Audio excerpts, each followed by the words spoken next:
Good morning, everyone. Is it just me, or can you feel the energy? Right? It's so exciting. Thank you all for being here.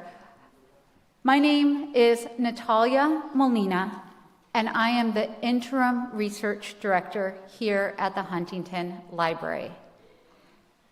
We are here at the Huntington, which exists on the ancestral lands of the Gabrielina, Tonga, and Kizh Nation peoples who continue to call this land home.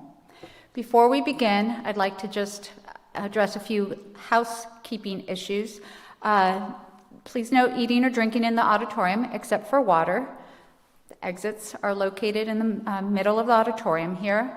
The bathrooms are at the back of the auditorium, so where you enter, you just come in and go to the left. And from noon to 1, for those who have pre-registered for it, we have a buffet lunch outside.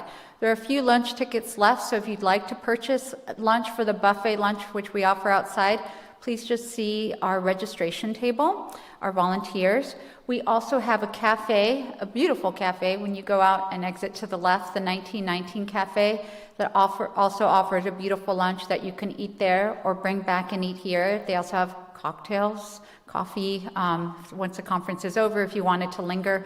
And with your name tags, you're welcome to enjoy the gardens. Even just going in and going to the left for 5 minutes and seeing that cactus garden is spectacular. I will not allow you to leave the Huntington without seeing the gardens. And if you need somebody to take you, I volunteer. That's one of my favorite gardens, along with all the other ones. So I'd also like to acknowledge and thank the funding provided by the Philip V. and Sarah Lee Swan Endowment, as well as the USC Huntington Early Modern Studies Institute. And so much goes into doing this conference, so just thank you so much to my research staff, Juan Gomez, Catherine Wary-Miller, Natalie Serrano, our wonderful catering staff at Bon Appetit, our AV staff, especially David Badeshk and Mikey Coyle, who we had to do some extra things for Ayana because she's so popular. So we're live streaming this as well. So thank you, everyone. One of the wonderful things about being the interim research director is I get to learn about so many things I don't know. And so Shakespeare is not one of my areas of expertise. So I asked our curator, Steve Tabor, to help me out a little bit. I knew, obviously, with our wonderful collections of art and botanical and library, that the Huntington was a fitting place for imagining Shakespeare in 2050, performance and archives. But I wanted to give you a more granular sense of why that's so. And so Steve Tabor, curator of rare books, told me, and I actually had to cut this down because there was so much, but the most traditional and monetarily valuable portion consists of folios and quartos collected by Henry Huntington. And for those who aren't the full expert on Shakespeare, a quattro is when you have that paper and you fold it in fours, right? Quattro, like in Spanish or Italian.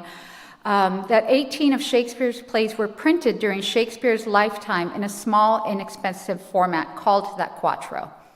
Mr. Huntington was operating within the canon of subjects, and most of the wealthy gentleman collectors of his area were following, and his aim was to equal the British Museum's quattro collection. In the early 20th century, Shakespearean texts were paramount. Over time, bibliographers and editors have identified all the variants and compiled them into modern editions. So Huntington's prize collections are no longer heavily studied primarily for its content. Instead, researchers come here because they like to look at the non-print elements of individual copies, such as annotations, provenance, and binding details that show how the texts were variously regarded and treated over centuries. And one of my favorite things is meeting with the fellows and seeing how they have seen the same texts in 5 or 6 libraries, but what they find here in the marginalia, in the annotations, glued to the back of the book is mind-blowing to them, and they can see who was in conversation with whom when they were regarding Shakespeare's texts. And now I'd like to introduce Dr. Ayana Thompson, who I I think I just realized we've actually never met, but we email, we've been on advisory boards, and so I feel like I know her. I haven't met her, but I'm so proud to introduce her. Ayanna Thompson is a scholar of Shakespeare, race, and performance. Although she's frequently labeled a Shakespeare scholar, a more adequate label for Dr. Thompson is something closer to a performance race scholar. Dr. Thompson's research employs historical, theoretical, pedagogical, and practical lenses to ask how race operates in performance and as a performance. She is the author of many books, including Blackface and Passing Strange, Shakespeare, Race, and Contemporary America. She is a Regents Professor of English, and she's the director of the Arizona Center for Medieval and Renaissance Studies. An initiative of the center is Race Before Race, an ongoing conference series and professional network community by and for scholars of color working on issues of race in pre-modern literature, history, and culture. Race Before Race centers the expertise, perspectives, and socio-political interests of BIPOC scholars whose work seeks to expand critical race theory. And I can tell you that anytime we've had a scholar come through the Huntington on a fellowship, short-term or long-term, and they work on Shakespeare, I've told them about this conference. And the first group that I told about the conference, one of the scholars literally bowed when I mentioned Ayanna's name. And she's opened up conversations. She's made people feel seen, and we are so proud to have her. In 2021, she's clearly lauded by everyone. In 2021, she was elected to the American Academy of Arts and Sciences, which honors excellence and convenes leaders from every field of human endeavor to examine new ideas and address issues of importance to the nation and the world, and is one of the highest honors a scholar can receive. And we are so grateful that you are here to lead this conversation, discussion, and dialogue with us today, Ayanna.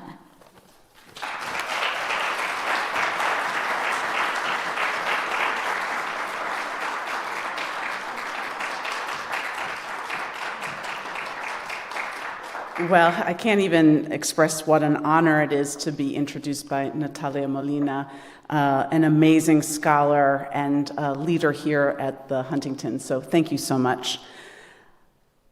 When I was at university in the late 80s and early 90s, a big buzzword during the kind of culture wars was liminal. Which of course means, occupying a position at or on both sides of a boundary or threshold. And the reason that was such a big word in the early 90s was that people were pushing the boundaries of what cultural studies was, what texts should be canonical, should Shakespeare stay in or out?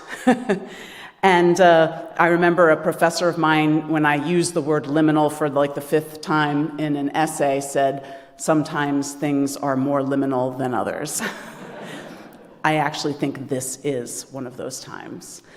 With the closure of theaters and archives and research institutions during COVID, with the racial reckoning that the world has been undergoing after the murder of George Floyd, in the wake of climate catastrophes due to global warming, and in an increasingly atomized world for one's lived experience, kicked out through algorithms that we may or may not be aware of, we are at a liminal point, both for how we live and how Shakespeare functions in our lived world.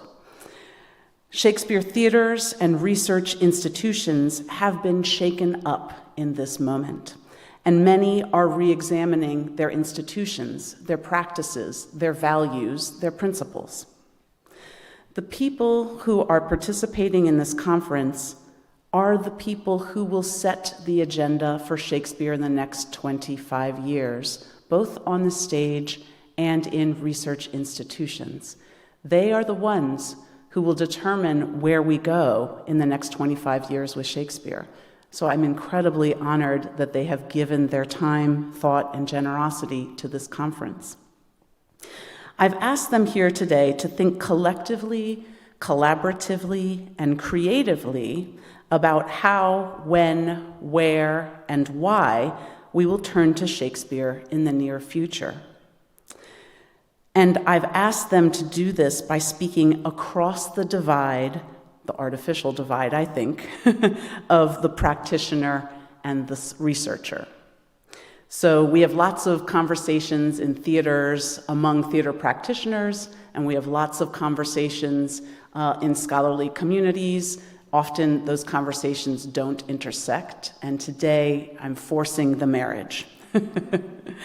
We must begin to be more strategic about the ways Shakespeare theaters and research institutions can work together to tackle these large world problems.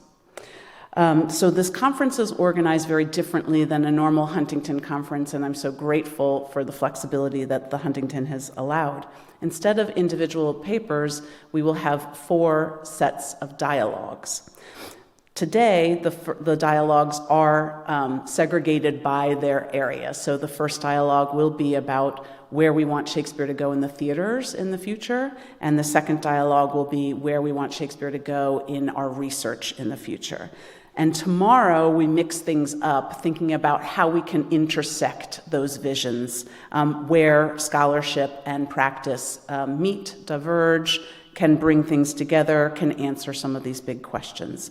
So no one will be giving a set paper. Instead, each panel will have 3 speakers and a moderator. They will speak with each other for a little bit of time, and then we will open it up for you all to be part of the conversation. So I'm really honored that you all are here, and I'm looking to these young, beautiful people. You're the ones that should ask all the questions, because the future's with you. So I want to thank everyone at the Huntington, including the amazing Karen Lawrence, who's here. Thank you for being here, the head of the Huntington, who's really been a visionary leader.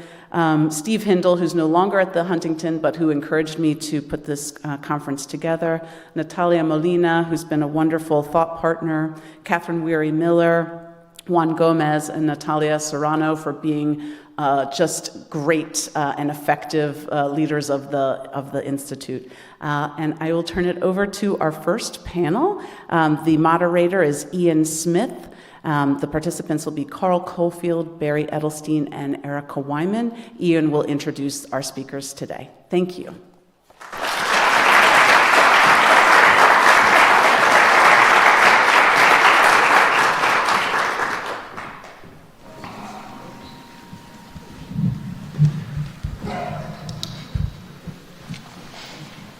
We are a little early, so it's good for us to sort this out. Are we good with lighting now? Ayana, is that what you wanted? Or not yet?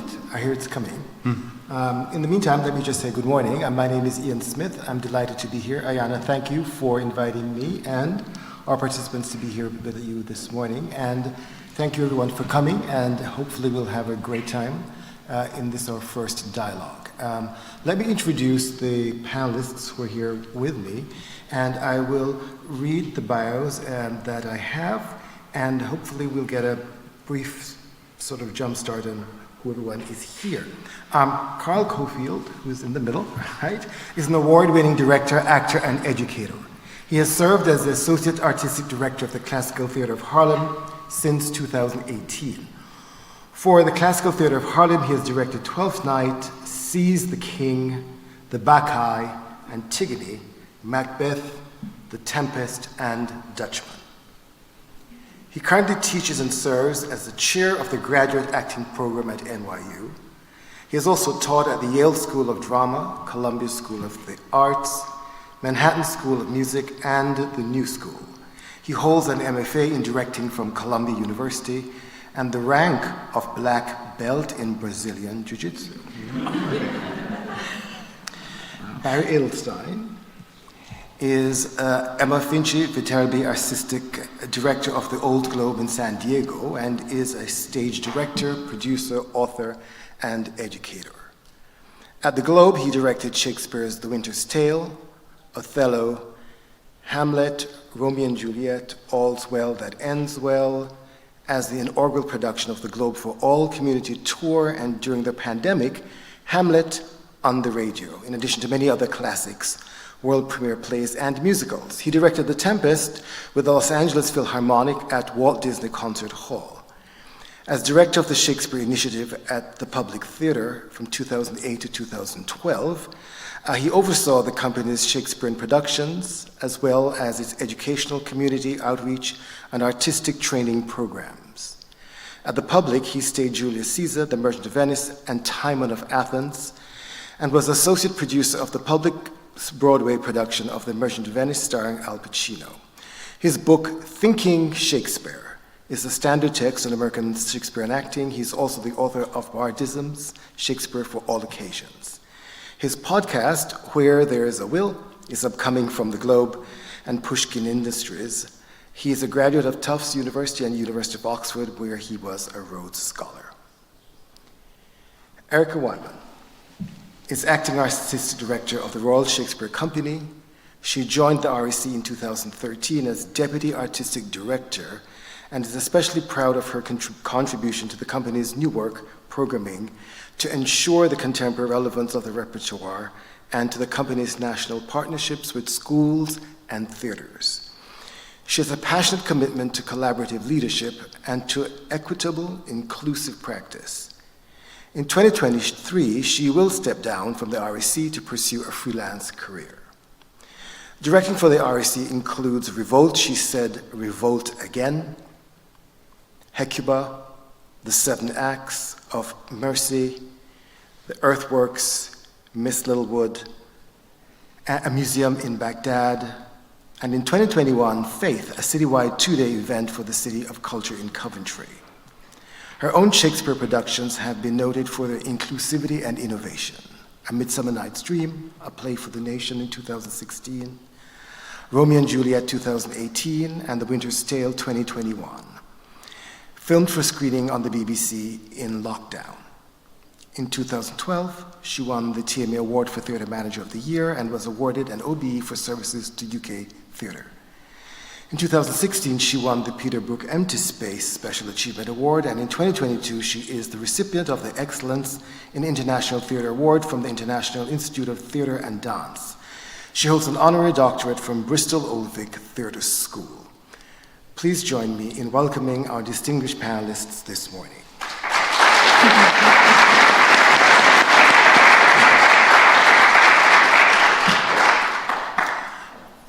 Anna indicated that we're going to have a series of dialogues. What we will do is I'll ask some leading questions, and we'll have each person spend about 5 minutes responding to those questions, and then we'll hopefully have a dialogue evolving out of those.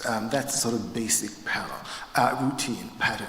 I'll keep an eye on the clock so we have enough time at the end so that everyone will have a chance to have questions, if that's okay. And here we go. So we'll begin with what could be a sort of basic, fun question, but hopefully one too that will give us some insight into their current work. So the first question is, could you mind telling us about your first experience with Shakespeare in performance? That's the fun part of the question. We always like to hear stories of origins, right? How old were you? Where were you? What were the circumstances? If you don't want to tell us how old you were, that's fine too. But then, how do you think that experience or those experiences impact your work now? I think that will get us going. Okay? Erica, let's start with you. Thank you. I think all of your questions are trick questions, right? I first had a positive experience of Shakespeare. In the Barbican Theatre, it was the Royal Shakespeare Company. It was Adrian Noble's production of As You Like It. And I had been studying, use the term very loosely, I had been studying As You Like It at school, and it was the worst example, very familiar, I'm sure, to lots of people in the room, of sitting reading the play until it meant nothing at all. With a teacher who was uninspired by it and tired of having to teach it. So the revelation of seeing the play on stage with Juliet Stevenson as Rosalind and Fiona Shaw as Celia and an extraordinary cast, I could go on, was electric for me, and it was personal. And we will therefore talk about this, I'm sure, today. that to some degree I saw something of myself on stage that I had not imagined. I had imagined that Shakespeare was, because he is, dominated by male leaders.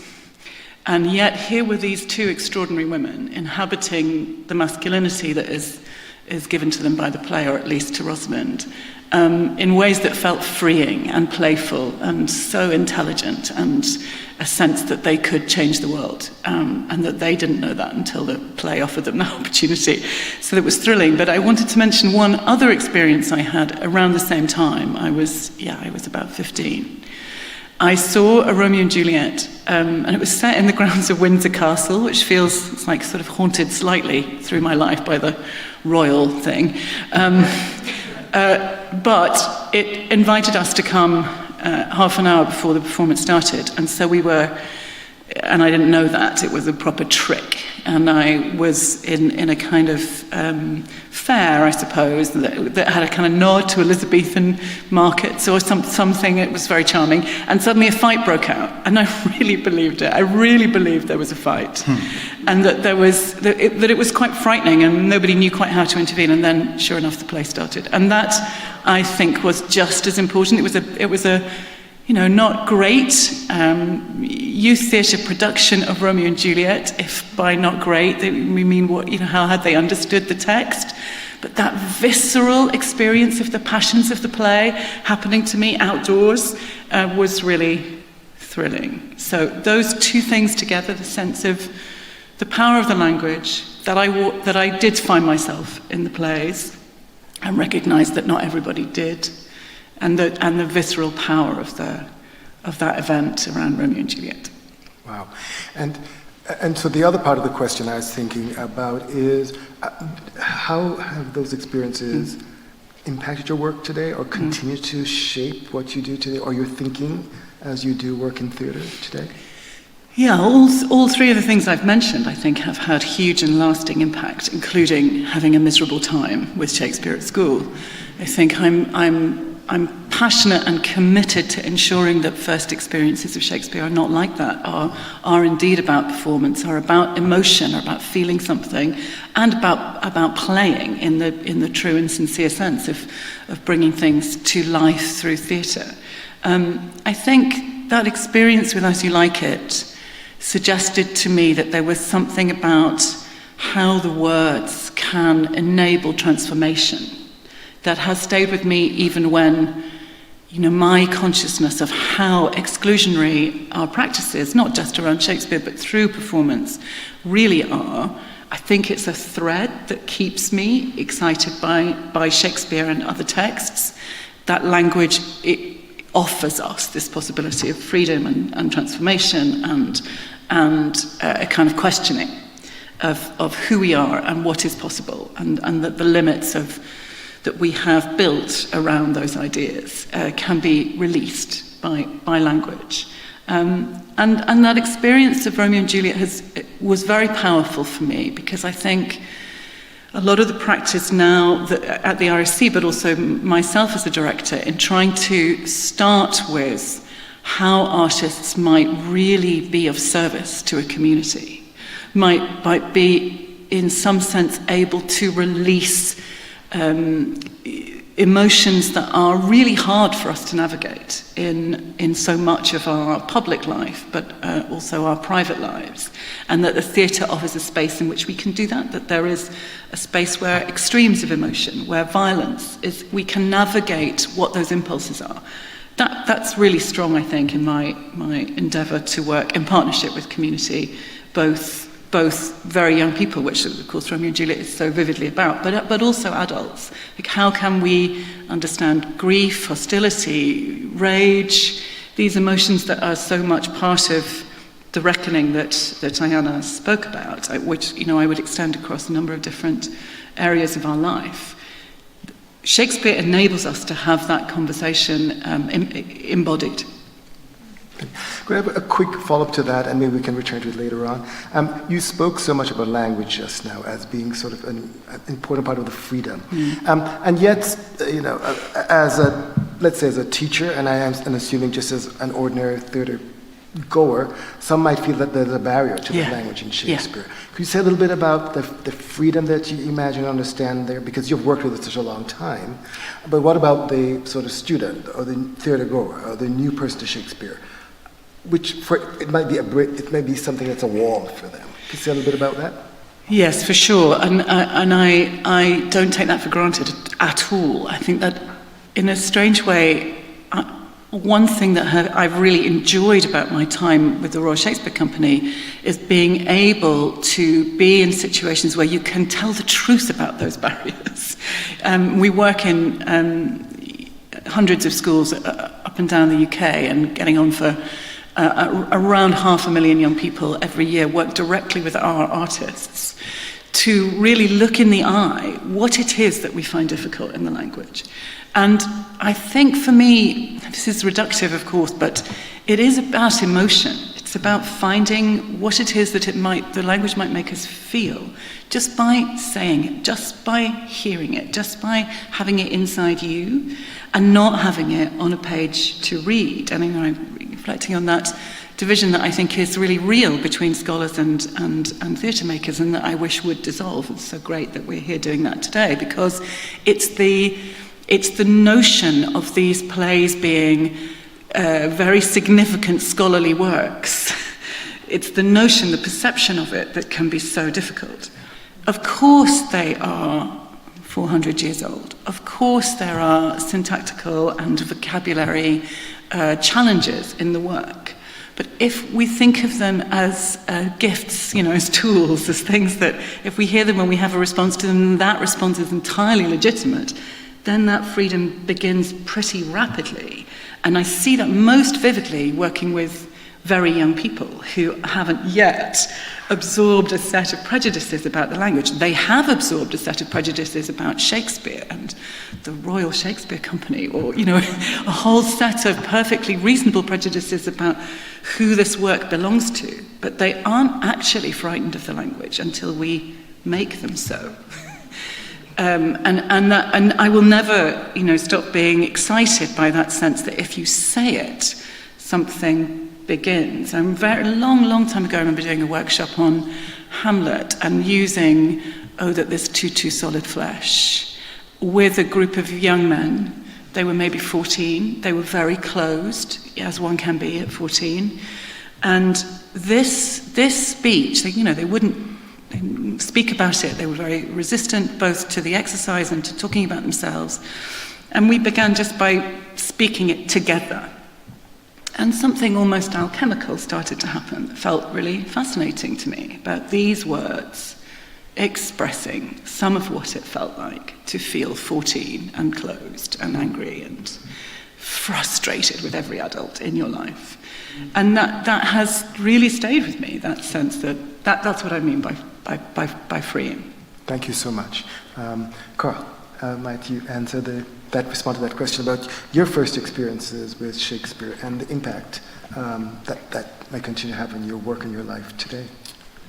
Yeah, well, I'm going to be extremely personal. Unfortunately, I came to Shakespeare later in my theater training. It was in undergraduate conservatory actor training. I vividly remember when we were moving into Shakespeare and heightened text, I had a very candid conversation with one of my arts professors, and I said, I'm going to leave Shakespeare alone because he's never messed with me, and I don't intend to mess with Shakespeare. And I just want to frame that in context because, just as you mentioned, I didn't see the value I didn't see myself in Shakespearean the canon. And I was like, well, what does this have to offer to me, and what do I have to offer to it? A little context on that, I come from a clearly black man, middle-aged, growing up in the South. I came up during the golden age of hip-hop. Why is this important? Because there was an oral culture of language and a musicality in language, right?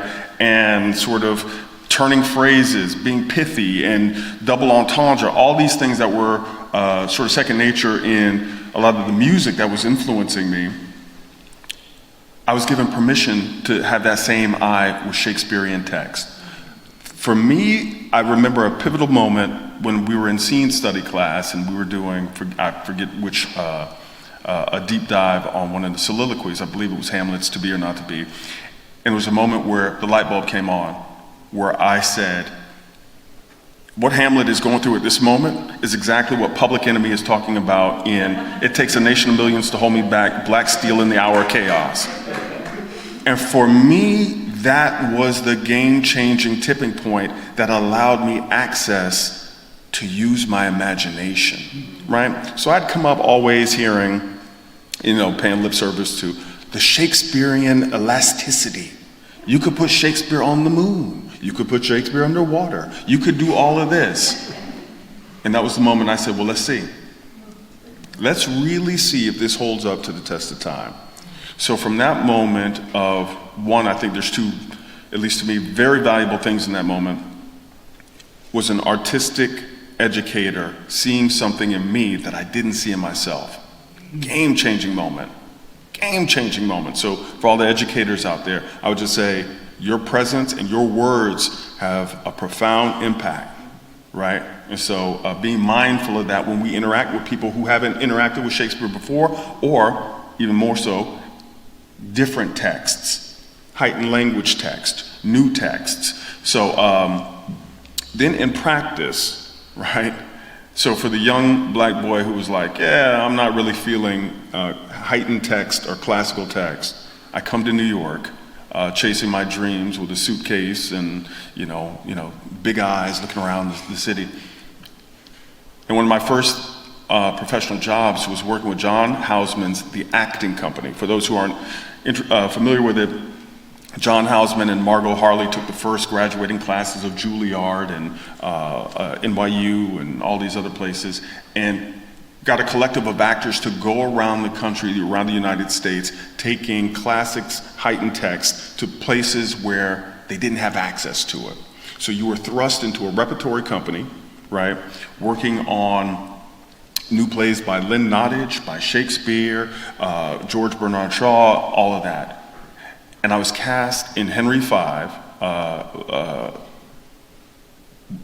directed by Mary Lou Rosado, who's a fantastic actor, director, and theater practitioner. And the premise was, every year, this group of veterans would get together from different wars and come to the Boar's Head Tavern and tell this story to pay homage to the day of St. Christmas Day. So from that moment, I was like, here we go, testing that elasticity boundary, right? And I think it's ironic today is Veterans Day, that we use the power of theater, right, to tell the story again, and the power of language. Here again, we mentioned it already, some of the languages are a little foreign to our ears, words, or are they made up or not? All that played right into I didn't have to jump far with that, with hip hop. Because we do that naturally. The slang changes, we know what it means, and I think it's the same in Shakespeare's time, where the audience, we could wink and nod to everybody, and we knew what it meant. So for me, that was my first sort of foray in grappling with texts that were outside of myself, I thought.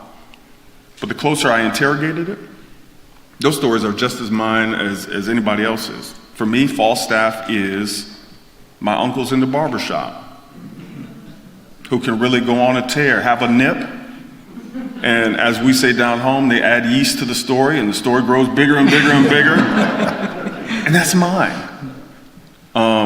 So when I reframed my point of view to the text, I said, wait a minute, this actually isn't as foreign to me as the barrier of entry that I thought. If I can come to it with sort of that sort of point of view, I felt, wait a second, this isn't as foreign. And the sort of prejudices or sort of, it has to be done this way. When I started stripping that away and said, oh yeah, why can't Falstaff have a diphthong or a southern or whatever? Because that adds to the musicality. And as a director now when I do it, as long as I'm dramaturgically sound and I can prove in an aesthetic court of law how I got here, to me that is, that's the gift that I find in Shakespearean text. That it can be this way, But if I really stretch my imagination, why couldn't it be this way? Yeah. Oh, thank you so much. Bye. Well, thanks. Last night I was at a place called Veterans Village of San Diego, which is a facility that shelters and provides services to homeless combat vets. Homeless combat vets are a huge population in San Diego, and we, at the Old Globe, we have this tour called Globe for All, and Henry V is on tour. So last night we was watching this production of Henry V with 100 homeless combat vets. It was an amazingly powerful thing. Your story brought that back to life. But to the question, thank you. So I grew up in suburban New Jersey, or suburban New York City in northern New Jersey. I was born in Paterson. And so going to New York to see theater was a big part of my childhood. I was fortunate to have a family that loved the theater. And my parents would just grab me and my siblings and take us in and see stuff. But it was exclusively a diet of Broadway musicals, or whatever Broadway show had a star in it. I remember seeing Pippin when I was maybe 9, and my mother making sure certain scenes I didn't, because that's, Bob Fosse.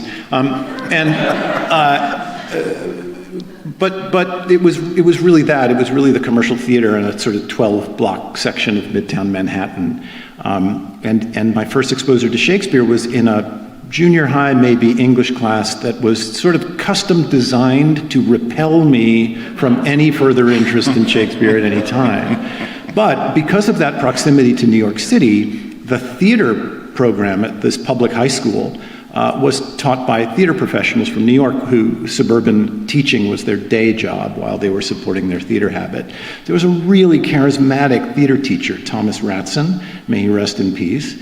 And he decided to do A Midsummer Night's Dream. I was maybe 14, and I was cast as Lysander. And I had a cliche moment of an epiphany, of a bolt of lightning hitting me when I was speaking these words, and I thought, I now can express a part of myself through these words that I've never been able to express in any other time, in any other context in my life. Many, many years later, as I do all the work that I do at the Old Globe, and I'm working on Shakespeare in communities that are marginalized, disenfranchised, really, really struggling, especially in this post-pandemic moment, I see that same thing, whether it's incarcerated populations, veterans populations, homeless populations, the autism community, justice-involved teens, seniors.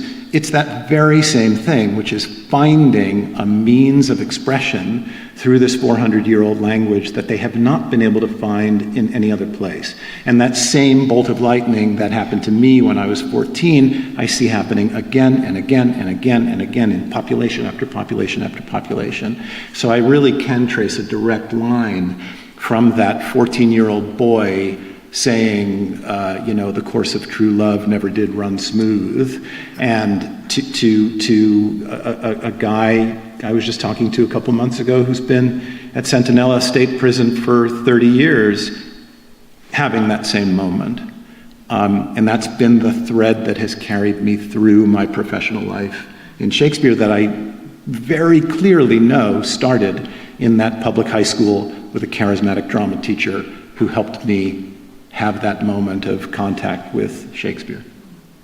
Well, thank you. Again, another, to underscore the work of teachers, as a teacher myself, thank you for sort of saying that. And hopefully that will inspire us to continue to do the work we do. You just spoke about the theater and the audiences you served, and you alluded to that as well to Erica. So let's talk a little bit about that. Tell us about your Shakespeare theater, your audiences, when did you start there, what's your favorite moment working there? Tell us a little bit about that, please. Sure. So, I'll artistic director of the Old Globe. I have, 6 different stump speeches on different subjects that I can wheel out at a moment's notice. So we're here in Pasadena, we're not far from San Diego. I'll tell you the quick history of the Old Globe. It's a very, very important institution in the identity and the sort of self-conception of San Diego as a city. San Diego owes a lot to, of all things, the Panama Canal, because when the Panama Canal was opened in 1912, San Diego became the first American port that ships would arrive in when they traveled west through the canal. Before that time, it was a fishing village, a tuna fish village. Bumblebee Tuna is still there. They're one of our donors. But the opening of the Panama Canal really changed the game, and there was a competition for a big expo when the canal opened, and San Francisco won it because it had been leveled in the earthquake a year before. So Congress said to San Francisco, you're going to have the big expo to celebrate the opening of the Panama Canal. The town fathers of San Diego said, well, the heck with that, we're doing our own. And in 1915, they did the California Pacific Exposition, which basically created Balboa Park. And for those of you who know San Diego, Balboa Park is the great central park, the great urban oasis in the middle of the city. 20 years later, there was a decision to do an anniversary expo, 1935, and somebody had the clever idea, let's do outdoor Shakespeare as one of the centerpieces of this 1935 exposition, and built a replica of Shakespeare's Globe, and did hour-long cuttings of Shakespeare. 1935, and that was the beginning of the institution. It's still going now. Changed mightily. Now the Old Globe does 15 performances a year on 3 stages. Has a wonderful, beautiful outdoor Shakespeare theater where we do Shakespeare in the summer. We do Shakespeare in this community tour that I talked about. We do Shakespeare with our MFA actor training program. Shakespeare's central to our community-based programming, but the bulk of what we produce is not Shakespeare. New plays, classics, musicals. We just opened Almost Famous on Broadway a couple days ago. Dancin', Bob Fosse's Dancin''s going to Broadway in March. So the Old Globe has now sent 26 shows to Broadway, plays into the national repertoire. It's a major American theater. I think it's one of the largest, maybe the largest, coming out of the pandemic, with a budget of $42 million. But we have this massive community piece. So to answer your question, that took a long time. To answer your question, there are 2 major audiences of the Old Globe. There's an audience of about 250,000 ticket buyers who pay money, either in subscription or single ticket basis, to see one or more of our shows on our 3 professional stages. Then there's an audience of about 50,000 people who are engaged in our arts engagement program. We have 19 different programs, many Shakespeare-based, of participatory theater making in community-based organizations around San Diego County. Prisons, homeless shelters, senior centers, refugee centers, veterans organizations, active duty military, libraries, churches, and we're now up to about 50-something community partners. And again, we serve 50,000 people, some through free matinees and other free ticketing programs to the Globe, but thousands and thousands through these participatory programs around San Diego. And the current task of the Old Globe is to try and make those 2 audiences speak to each other more. You won't be surprised to know that the ticket buying audience looks like the ticket buying audience at any other major elite arts institution. I think our latest survey is 75% white, very wealthy, typically skews a little older. The population of 50,000 who are engaged with our arts engagement work look totally different from that, because we're in neighborhoods that are lower income and predominantly neighborhoods of color. So the strategic initiative for the Old Globe in the next period of time is to bring those 2 things together.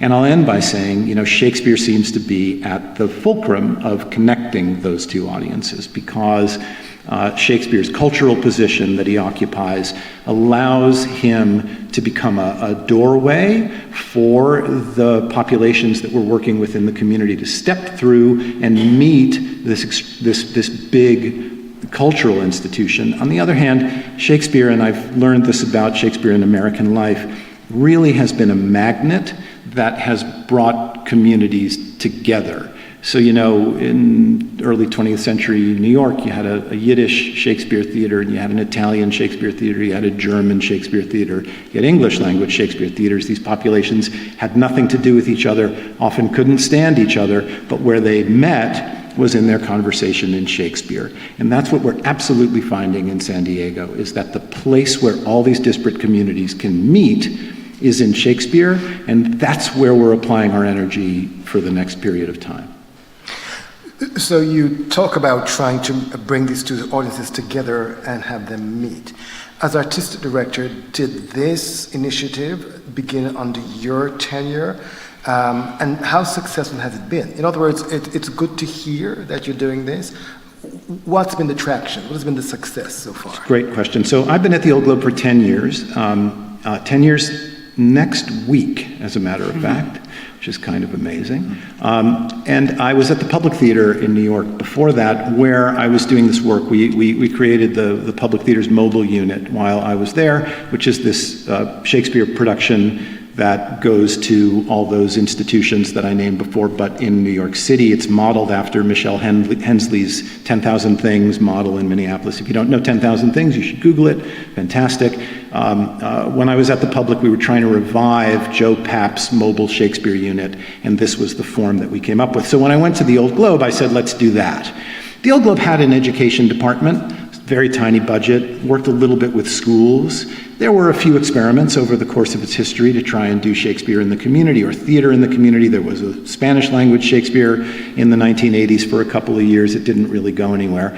And I knew when I got there that's what I wanted to do. And the primary plank of my platform as artistic director of the Old Globe has been to turn the gaze of the institution out from Balboa Park into the community. And I could talk at length, and I won't, about the many, many, many, many, many different ways that we're doing it. And now the Old Globe's identity in San Diego is much more clearly connected to the community-facing work that we're doing than it was 10 years ago. So in that sense, the traction has been real. There's been massive philanthropy. Our arts engagement work is now $2.5 million worth of the institution's budget, which was $300,000 when I got there. So with a staff number, I mean, you know, a teaching artist cadre of close to 50 teaching artists, a major department, that wasn't there. So the work of the Globe in terms of its engagement with the community has been enormous, powerful, and if I may say, very, very successful over the past 10 years. The work of connecting those two audiences is slower. We knew when we started this work that we could engage disenfranchised communities of San Diego very quickly. I saw it happen in New York at the Public. You call up the Brownsville Recreation Center in Brooklyn and say, hi, I'm calling from the Public. We would like to bring Shakespeare to your rec center. And they say, great. In Brownsville, they say, well, we've got the Carnegie Hall coming on Tuesday. We've got the Philharmonic coming on Wednesday. Can you come 3 weeks from Thursday? That didn't happen in San Diego. In San Diego, when we called Chaldean Middle Eastern Social Services and said, hi, we're calling from the Old Globe and we'd like to bring Shakespeare to your center, there's a huge Chaldean Iraqi Christian refugee population in San Diego, massive refugee population in San Diego, and they're a community in real distress. And we said, we'd like to bring Shakespeare. And it was like, how fast can you get here? Because we were the only organization in San Diego trying to do that work. So we knew we would make that penetration into that community fast. We knew that change in our ticket buying audience would be much slower. And so one sort of thinks in a dual time frame of how much faster can we meet more and more communities around San Diego, and how can we change the programming at the Old Globe, who the artists are who are making the programming, how we talk about it to try and make that ticket buying audience change too. That's slower work. Great, thank you. Carl, you are at the Classical Theater of Harlem. Tell us a little bit about your institution and the work you do there, and your audiences as well. Yes, so I have the great privilege to work at the Classical Theater of Harlem, and the way I describe it is our mission is to serve our community, and I think of that as a community theater, but not in the pejorative sense that, oh, it's small time or whatever. We are actually in conversation with our community. The Harlem demographic is shifting all the time, right? Once it was, primarily a black zenith of creative talent and different socioeconomic levels. That, of course, is changing because of real estate, and so our audience is changing. One of the things that I'm most proud of is that we service, I think, about 20,000 people in our annual free show every summer at the Marcus Garvey Park. Why that is the most attractive to me is because there are absolutely no barriers to entry to our space, right? We firmly believe that arts make communities better, because that's where conversation can start. We really try and model after some of the things that Joe Papp and the public were doing, right? And also expanding it, reaching even further back to that oral tradition that I talked about before, where people would get together in ritual and just have an experience together and whatever else happened, right? So if we go back to, the oral tradition of Africa, or even the Greeks, where the Greeks would come together in the amphitheater, they would see a thing, sitting next to a general would be the butcher, would be the doctor, would be the so-and-so and so-and-so. And so to us, that is vitally important, that communities of different backgrounds, educationally, socially, come together and experience art. So our model is based primarily on foundation help, right? So we're not linked, we talked about it earlier about the subscription-based. So that gives us a little bit of ability to make this free for all, to coin the phrase that the public had. We want everyone to participate in the art, because we believe it's a civic responsibility that, well, you didn't ask about this, but I think perhaps you did. One of my favorite experiences, a couple years ago, I directed a production of Antigone. I'll talk a little bit more about it. I'm always selfish because I make it about what would the 13-year-old black boy who wasn't sort of in the conversation, how would that 13-year-old me make it? So I always try and lead with that as my North Star. So my favorite story is a couple of years ago, I forget which hurricane had hit Puerto Rico. It was pretty bad, and a young audience member was there with his father. His mom had flown to Puerto Rico to do relief work. This boy is 6 years old at the time. We are outdoor amphitheater in Richard Rogers Park amphitheater, and we're dependent on the weather. So it rained, and the little boy stayed out there with his umbrella.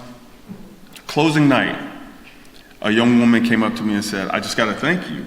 I just got home from relief work in Puerto Rico." And my son said, Mommy, you got to come back to Classical Theater of Harlem, because tonight is the last night of Antigone, and you have to see it. And I think as a artist, a practitioner, that's what you want to hear. A 6-year-old saying the art is so important that you have to see it. Fast forward to this summer, we did a production of Twelfth Night that I had the privilege to direct, and the boy's parents were there. And the parents said, "Our son is in this actor training program," and they connected the bread crumbs to the work that he had seen at the Classical Theater of Harlem. So it's also, all the time we talk about art transforming lives, and sometimes I think we can feel a certain way about, yes, we're doing the work. But for me, that's the most heartfelt story that I can have as an artist, to say that art transformed my life personally, and to see that continuation, especially this, 6-year-old boy from the Bronx who, quite frankly, above 96th Street in New York City, there's a disconnect in the art. So primarily, we're asking people from the Bronx or from wherever, to come to where the art is being made, which is usually in Manhattan. I think to Barry's point, the demographic is always going to be a little bit different. And sometimes there's a courage that it takes to even walk into a space like this, where sometimes I don't necessarily feel welcomed, right? So one of our things at Classical Theater of Harlem is to say, this is yours. It's not so much ours, but you have agency in the theater, and we try and be in conversation with our community. And I'll end with this one. We have disadvantaged folks who live in the space that we create theater. We have homeless people who, when the shows aren't going on, they live in that space. So we have to be mindful of that when we walk in. And another interesting story is, I've been had the privilege of creating work there for the past, 7, 8, 9 years. And there's a gentleman who lives in the park. And he was like, "You the director?" Yeah.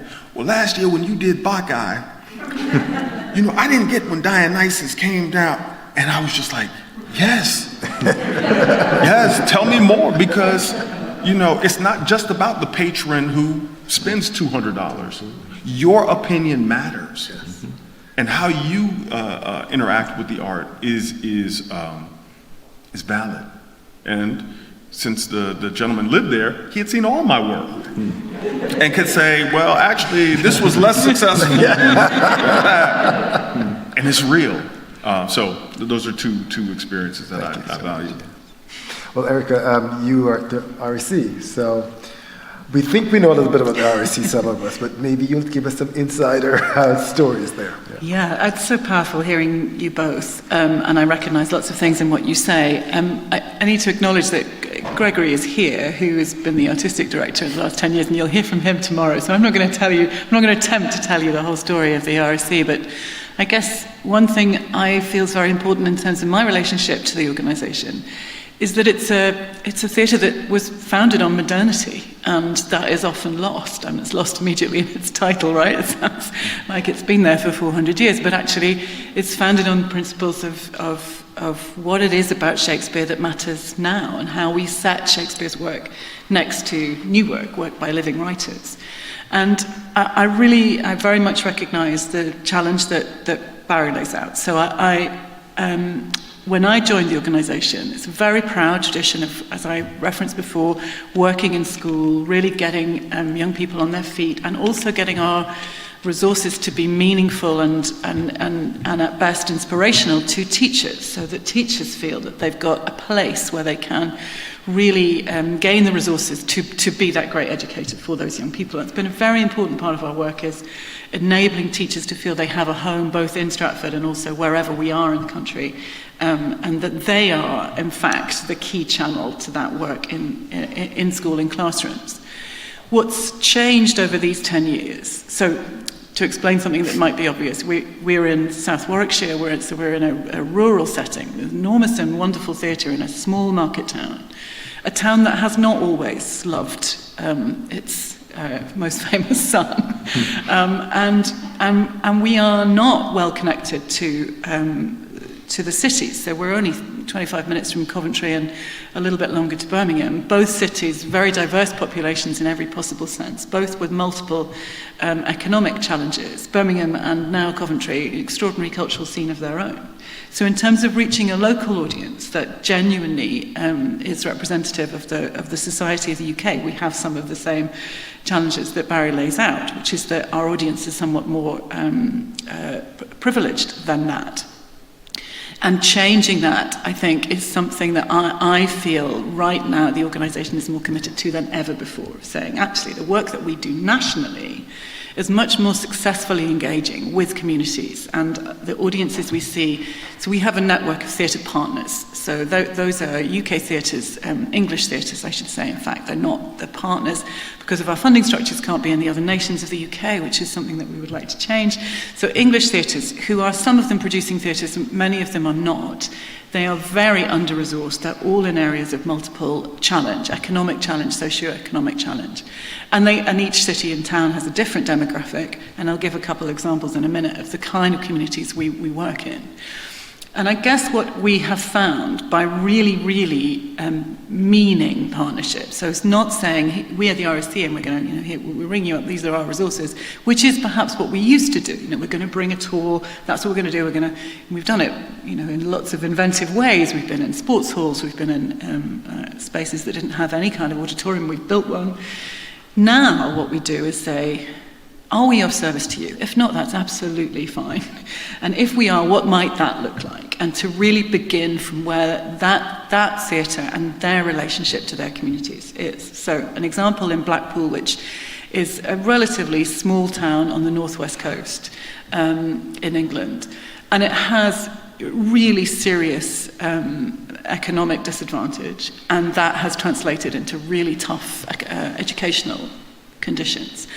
So one of the statistics we know about Blackpool is that the average reading age in Blackpool sits at around 11.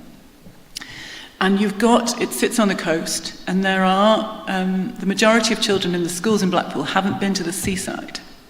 And they haven't been to the seaside because going to the seaside involves for their parents, consistently saying, no, you can't have that, you can't go on a ride, or you can't have this, you can't have an ice cream because we can't afford it. So they don't go, and they're maybe 500 yards from the seaside. It's a place of very serious poverty. And in Blackpool, we have 23 associate schools. That's schools that have said yes, in all the ways you both described. They've said, this work actually feels really empowering and enlivening. It makes us feel part of a national conversation. So what we've done there with our partner, Blackpool Grand Theatre, is say, well, how can we enable these communities to take charge of the work that we do together? So we have a Shakespeare Council with adult Shakespeare ambassadors and young Shakespeare ambassadors, and they decide what they want to do with the RSC. And to begin with, that involved work that was a kind of spin-off from what we would take on tour. You mentioned earlier that I directed a production of Midsummer Night's Dream. We called it A Play for the Nation because what we did was cast the mechanicals wherever we went with amateur actors. So I had 14 casts, 84 different actors playing the mechanicals across 12 venues, and then something like 680 children across the country who in each place played the fairy train. And it was, this was real work, playing in 1,000-seater theatres, really very exposing for those amateur performers, and asking a whole new way of thinking and working for the professional artists, but incredibly rewarding, so coming quite rapidly to one of my favourites. That felt like genuinely co-creating the work, and everywhere we went, the voice of that production shifted and could embody something. And I tell you the other thing about that production, for me, is it shifted the way we thought about the play. So I no longer think it's good enough to say, well, what we're going to do is we're going to make an invitation to involve or invite or engage with communities. If it doesn't affect what the work is, then actually that's continuing to speak from an ivory tower and say, would you like to come in? As opposed to shifting what the play means. So for me with Dream, I had seen, I'm sure others here have seen, many productions of Dream where we laugh at the amateur actors. We laugh at the idea of actors who are not trained professionals putting on a play. Making that work with amateur actors, many of whom were first-time actors, and some weren't. Some had spent a long lifetime acting outside of their professional role. They were a whole mix. Revealed to me that Shakespeare, of course, didn't have amateur theatre companies or amateur theatre makers. What he was getting at, I now think, was that people who had, forgive me, real jobs, people who were bellows menders and weavers and carpenters, that he found it very moving that what they wanted to do on this very special occasion was try and put a performance on. That he was honouring the acts of working people, saying there's something in this that we would like to be able to do as a gift in this moment of national occasion. And that what Theseus does in choosing them is he spots that endeavour and is moved by it. Anyway, I could go on. It just became incredibly clear that actually what we should do at the end of that play is, yes, roar with laughter at the extraordinary foolishness of the endeavour, and then understand that it is both a beautiful and successful endeavour. And that felt very different in the play. So to speak about how those partnerships work now, so that's 6 years ago, it's moved enormously through that work with partnership and ambassadors and champions in those schools, so that they are telling us how to make the work. So when I did Romeo and Juliet a few years later, we worked in Bradford in Yorkshire. Bradford is, again, very, very interesting city. It's just been, which I'm delighted by, announced as the next city of culture. And so it's a real growing confidence in Bradford. It has a very big South Asian population, and that population has not been well served by certainly national cultural institutions and the big institutions nearby. And when I did Romeo, we invited young people aged sort of 14 to 18 to be in the prologue, to speak the prologue alongside the professional cast. And what that meant was that it gave us an excuse really to spend a year working with them on what that play meant to them and how I might get what they told me into the production throughout, really understanding what it meant. And they spoke a lot about mental health, and how that was very present in their lives. And that really infused the work that we did on stage professionally. One little story that comes from that is very resonates with what you were saying, Carl. There was a young Muslim woman who had come to Bradford relatively recently as a refugee, and she was engaged in a program in her school to boost her English skills. And her teacher was originally skeptical about working with the RSC. It feels important to say that, because why wouldn't you be? Like, why? There's so many things that need to happen to make the fabric around this young woman and all of her peers work in life. Like, why would Shakespeare be important in that context? But she gave it a go, the teacher, and discovered that actually the boost to both emotional health and to language skills, all in the same breath, was invaluable. So there was this one young Muslim woman aged around 15. And I didn't know this when we made the show because they didn't want there to be any pressure on her. But her family, most of her family, didn't give her permission to take part in this work, except her mother.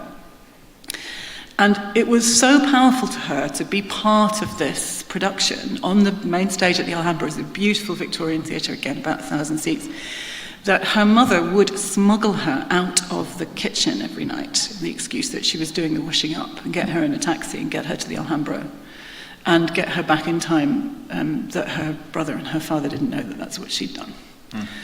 And when we asked her about what mattered about it, it was about her voice being heard on that stage through this speech, the prologue, Shakespeare's prologue, 400 years old, that talks about the children, the only time he uses that word in the play, these children having wisdom about their destiny in a way that the adults around them do not have. So that, for me, that sense that we are not just inviting or telling, we are asking what these plays mean. That's I guess, I think, for me, at the heart of what I think we do well. I've spoken for too long probably, but just to echo something that Barry said, bringing that audience, whether it's in Bradford or Blackpool, or we work, for example, on the coast in Kent, very different kind of population, really grappling with the recently arrived refugees in that bit of the country. Getting that audience to Stratford is tough. And it is changing. It's changing for the better, but very, very, very slowly. And some of it, I just want to acknowledge in this space, is about the fact that our existing audience creates another barrier for individuals coming from those partners or coming from the cities I've mentioned close by. It makes it not always a hospitable space. During Romeo and Juliet, someone was overheard to say in the theatre, an audience member, a white elderly audience member, "Young people are all over this theatre like a rash." And on the one hand, I'm thrilled, that's how he felt. But there's work to do so that we're all wanting the same thing. That this wonderful national theatre institution is genuinely for everyone. Great. No, thank you. And thank you for underscoring all our speakers here, the point about what inclusivity means in a sort of practical sense, right? Not just about the audience sitting out there, but the invited sort of actors as well, and how they can transform things. So well said, thank you. Let's move a little bit to the sort of meat of the conversation that Ayanna broached this morning when she talked about recent events that have changed, shaped, affected so much of what we do. COVID on the one hand, and the post-Floyd thinking, reckoning, reflection that has happened here in the United States and around the world as well, and how those things affected you as practitioners and the work you do. So let's move to that discussion and talk a little bit about what that impact has been for you. How did you deal with those things? Did you have to have closures during COVID? How did that affect what you do? What changes did your theater make during this time? What changes did you pledge to make? And where are we now? So, Barry, let's start with you, if you don't mind.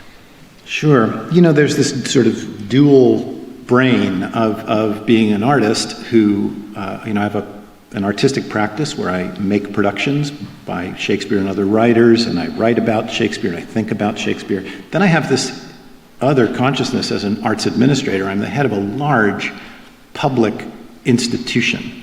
And I do think that part of the whole conversation is about the centrality of the artistic impulse that lives in a certain place, and then an institution and its obligations to bring that impulse to the widest possible community, right? So I just want to say, like, you know, the Globe, we talk about theater as a public good. We talk about our obligation to serve the community, and we say that the Old Globe believes that theater matters, and our commitment is to make it matter to more people. Theater mattering is at the heart of it. The institution's job is to find ways to make it matter to more people. And that's what became so crystal clear in the pandemic and in the following the murder of George Floyd, which is we weren't making it matter in the same kind of way to different groups. So to answer your question, the theater closed down, you know. The Globe made a decision that basically my observation of the American theater is that there were two types of decisions made in March of 2020. One was, let's cut costs, get small, hunker down as fast as we can so that we can husband resources and sit this thing out and try and make it however long it's going to be. Other theaters said, let's try and keep as many people employed as long as we can, even though we have no idea where the resources are going to come from. Eventually, the federal government stepped in with $16.5 billion that made all the difference. The Globe chose the latter. We kept as many people employed as we could. The people we could not keep employed were the people who had specific jobs that happened at 8 o'clock at night around a theater production. So box office ticket takers, front of house, stage crew, the manufacturers of the theater event at 8 o'clock, because we weren't making theater. But the rest of the institution, this $2.5 million arts engagement piece, the marketing department, the fundraising piece, the artistic leadership piece, we made a decision to try and keep people employed. And I bring that up because it's still happening, and we're back to life now at the Old Globe, and we have found that the fact that we were able to sustain people over that time has made it easier to turn the lights back on. And I look at some of my colleague institutions around the country who hunkered down, and it's harder for them to get going again because they have to reassemble an entire institution and its staff. Which is not to say that we haven't had huge turnover. I'd say the turnover rate at the Old Globe is probably approaching 40%.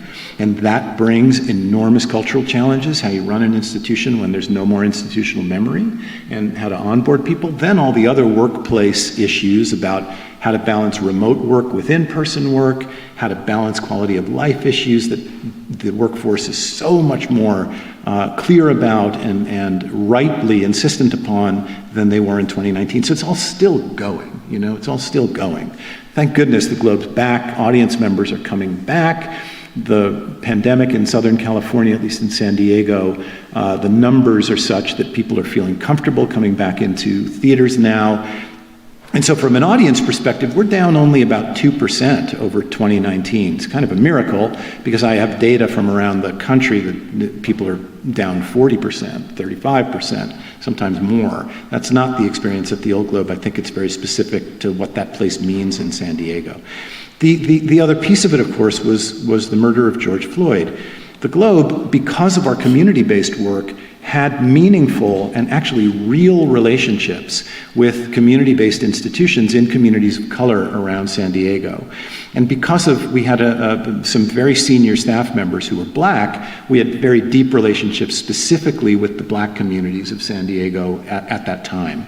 So when the murder of George Floyd happened, and specifically when We See You White American Theater was published, we were able to convene a series of conversations with our community partners, with artists at the Globe, and start asking them about their experiences.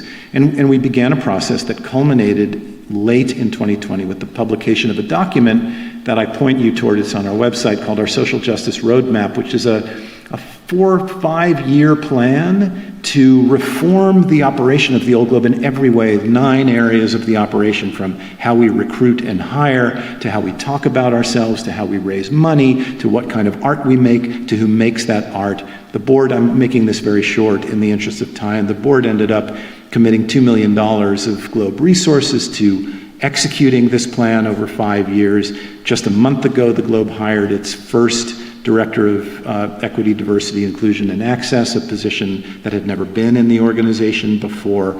So these conversations that began with community-based groups, which were frankly miserably hard, you know? I mean, we opened the door to people to say, what's been your experience coming here? And we heard these hair-raising stories of how unwelcome certain people were feeling at the institution, how angry certain communities were feeling about how the Globe had interacted with them over the years, and in some cases going back decades.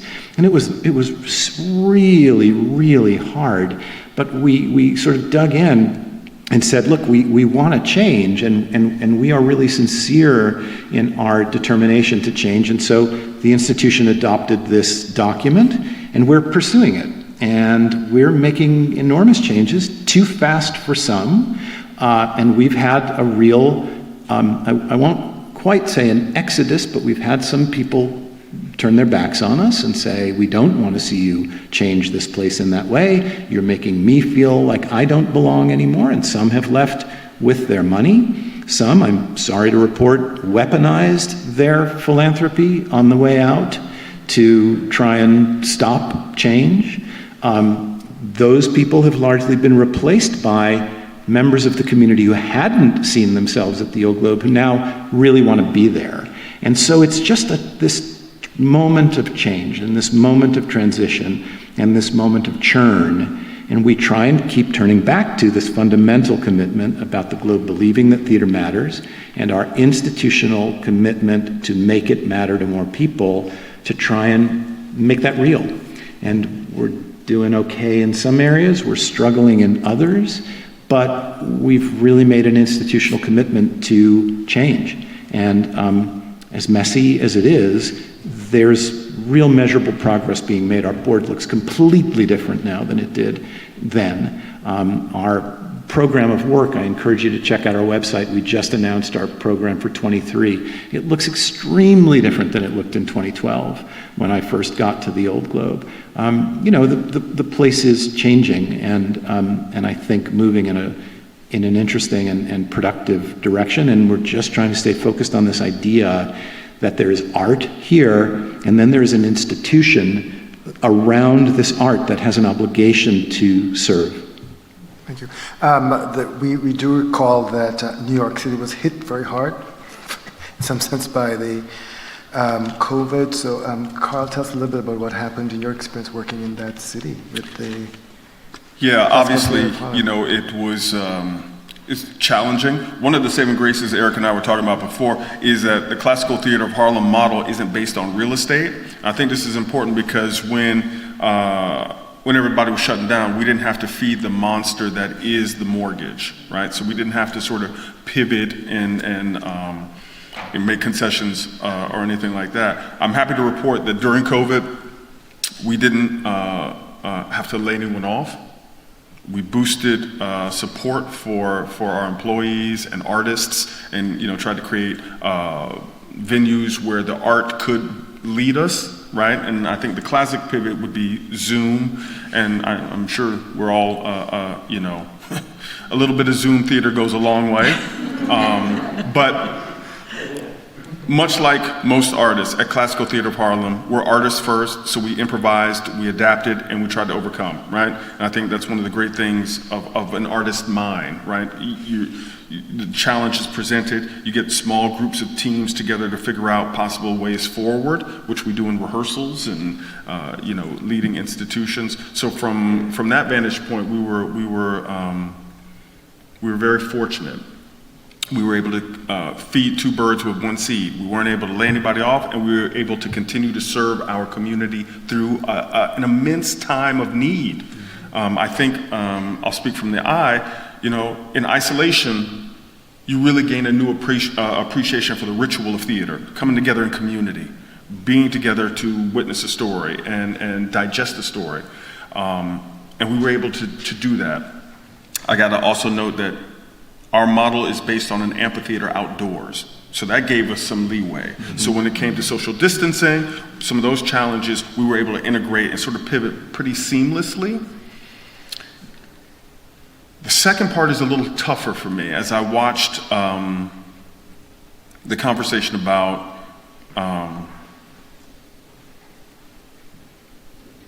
institutions realizing where they had fallen short of being inclusive and bringing people of color into their organizations.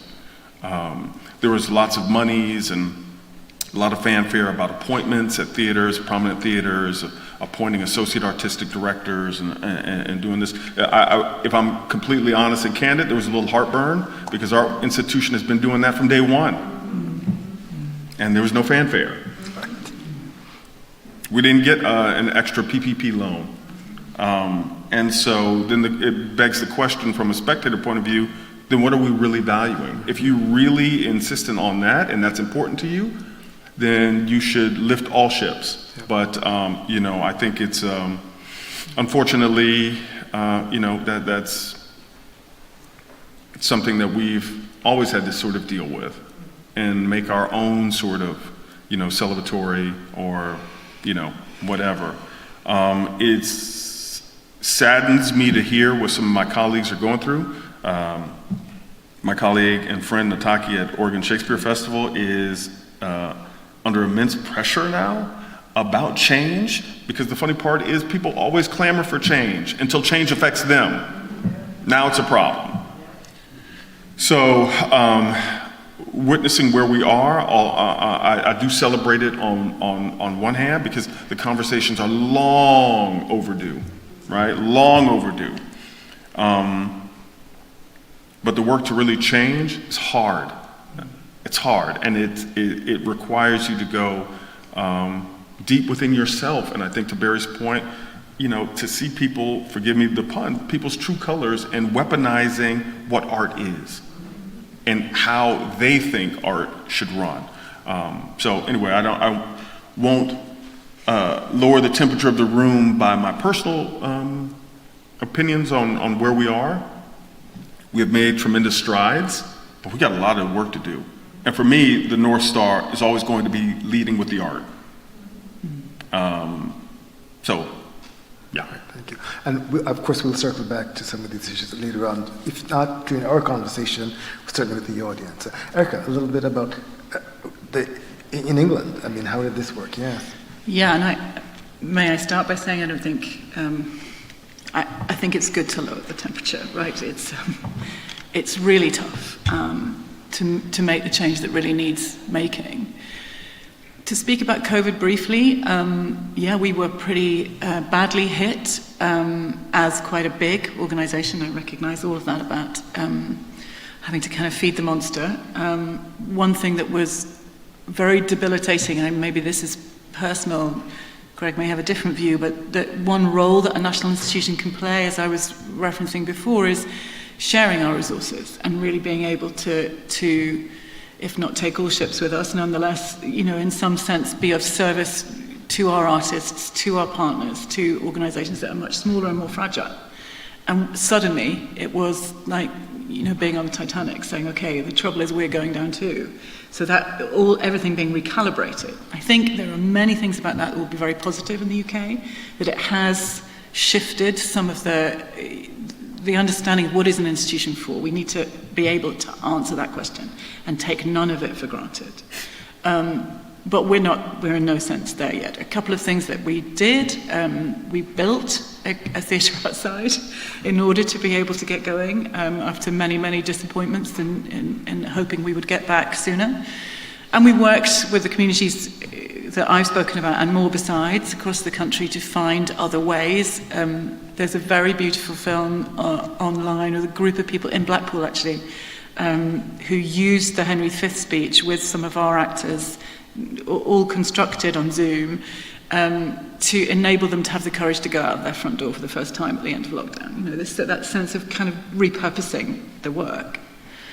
But if I can come to the second part of your question, I think it is different in the UK. And sometimes I hear from colleagues working here in the States that it's a little easier in the UK. And I think that that's a problem, if I can put it like that. That I think we did have absolutely a series of conversations after the murder of George Floyd about how little difference good intentions had made across British arts, and how it had not translated into genuine empowerment and leadership of our arts that was actually different, didn't just look different, but was actually different in the work that we chose to make in the way that we made it. And it's familiar, what you say, Carl, about a number of appointments, both actually immediately pre-COVID, which is the bit that breaks my heart the most, perhaps, is often young leaders, young black leaders, in organisations that were immediately closed and haven't been able ever to make any work on their stages, and that being incredibly costly for those human beings. But then through 2020 and 21, a lot of pledges, sincere pledges, including by us, to really change how we make work and what work we make. And I just want to focus in on a particular area of disappointment, I suppose, which is that in those promises, I mean, I echo what you've both said about making sure that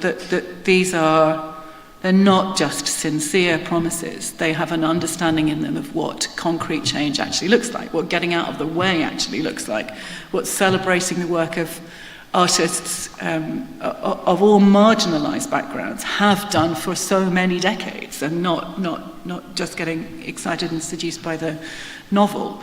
But the particular thing I wanted to speak about is about the safety of our spaces in which we make theatre. Because that's for me been one of the great challenges of this last year. I think one of the things we said very loudly as an organisation that has been white-led is in an overwhelmingly white town, and that itself has had barriers for both artists and audiences, was that we would make the conditions in which diverse groups of artists could make their best work. And I spent some time in some of those rooms saying, I think I see how unsafe some of this feels, looks, has felt, is, and these are the things we are doing to make these spaces safe. And I don't say that anymore, because I understood that actually I was continuing to perpetuate an idea that I can make this space safe, or that I can represent a group of white leaders and artists who can make these spaces safe. And that actually just to be a little more hopeful about it, as this last year has gone on, I'm beginning to understand how to use humility, how to say, these spaces will have institutional historical bias in them. I will demonstrate my own biases in this space. I know that my colleagues will too. Yes, there are ways to support anyone suffering as a result of those biases, but actually the thing as theatre makers that we can do is open spaces for those conversations that are real. They're real and thoughtful, and they are brave spaces on all parts that don't have to be in a rehearsal space, that can come out of the space where we make work and can offer an opportunity to really have this conversation, to recognise all of those injustices, and not just say we have, but realise it's work to do that. It's work to keep learning. You can't, read 3 books and have 4 conversations and go, I've got it now, which I think was a flavour of 2020 for me. So that for me is part of the new pledge, is to recognise that this is work for all of us, and there is disproportionate work on the shoulders of all my colleagues who have been marginalised by the institutions that we work inside. And so we need to now those of us who are white leaders in those institutions need to pick up the majority of that labour, but to do it with humility and know that it's going to take time. Thank you. And this is just a quick round, if anybody wants to say anything about this, is a quick follow-up. We spoke about somebody said change is hard. I think, Carl, you were saying that, and that's implicit in what everybody was saying. And change needs to come from all parts of whether it's the institution or whether it's the donor class or whether it's within ourselves, right? Have there been any sort of lingering, persistent frictions that are unresolved in this whole process that you'd like to speak to briefly in just as a sort of follow-up with what you've said? If not, that's okay. But I just want to offer some opportunity to sort of underscore any sort of residual friction that might be there. And I say that because it's important for us to understand what those things are so that we can become better at what we do. So this is not just, some exercising speaking. It's about identifying how we can focus the work to become better at what we do. Is anybody who'd like to address that? Well, I mean, I one of the things that is most legible to me in this moment in time, and I think we alluded to it too, is one, setting up for success, right? So coming out of COVID, I don't know, and perhaps this is the skeptic in me or the cynic in me, Broadway launched more black shows than ever before. And of course they closed early. And so one couldn't help but wonder, said, what was the thought pattern behind that?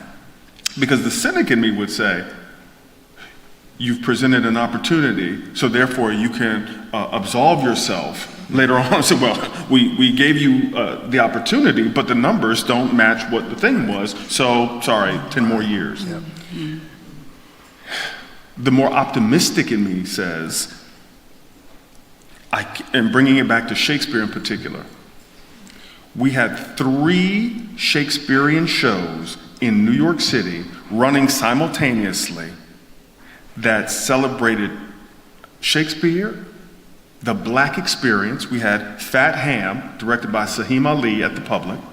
We had Robert O'Hara's incredible Richard III running in the Delacorte, and we had Twelfth Night running at Classical Theater of Harlem. These 3 plays, right? Fat Ham is a take on the Hamlet. Robert and myself, Black men of color, doing Shakespeare at the same time in New York City. So I don't know, just the juxtaposition of that happening and being celebrated is something that I didn't want to leave out. I don't know if that's valuable or not, but it's just something that resonated pretty strongly with me. Thank you. Okay, so a personal favorite of mine, and that I really want to hear about because we've had such luminaries here with us. What do you think has been the most critical development or conversation in your field over the last 25 years? I'm dying to hear what the answers are going to be for this because, you've done so much work, you have a lot to teach us. And what do you imagine will animate most centrally discussion and practice in the next 25? So please, help us, teach us all. Erica, let's start with you. I see you're grinning, so I'm going to start with you. Yeah. I'm grinning because I think it's a very hard question because, particularly because the conversation we're just having, it feels harder, and I think it should, to celebrate some of the innovations of the last 25 years because in a way, it feels like there's this sort of long overdue understanding of the ignorance of some of the thinking. So to start there. But if I can speak a little bit personally, I think there are some very positive lessons or learnings from the way we started to think about sex and gender identity in Shakespeare. And I don't think all of that is a perfect model in any sense, and I'll say more about that in a second, but I think that actually, even in 10 years, there has been quite a dramatic shift. And I'm now shocked when I think back to, 10, 12 years ago. We were still saying, can we really have women playing roles written for men? Which seems to me, continues to be an insane question.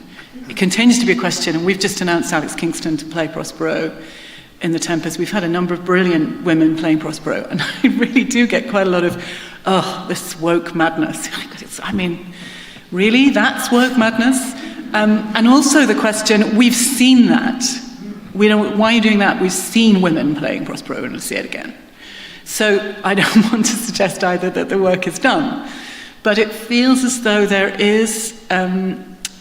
has been a really strong engagement across British theatre anyway, of both female directors finally finding spaces in which they're invited to experiment, and some genuine rebalancing of how we think about the identification of female and male in Shakespeare's work and on our stages. My first point about directors there, though, I do want to say that I think there's something to observe, and it relates a little bit to me to your brilliant provocation about, should we be cynical or should we be optimistic about what's happening when you talk about Broadway in that way.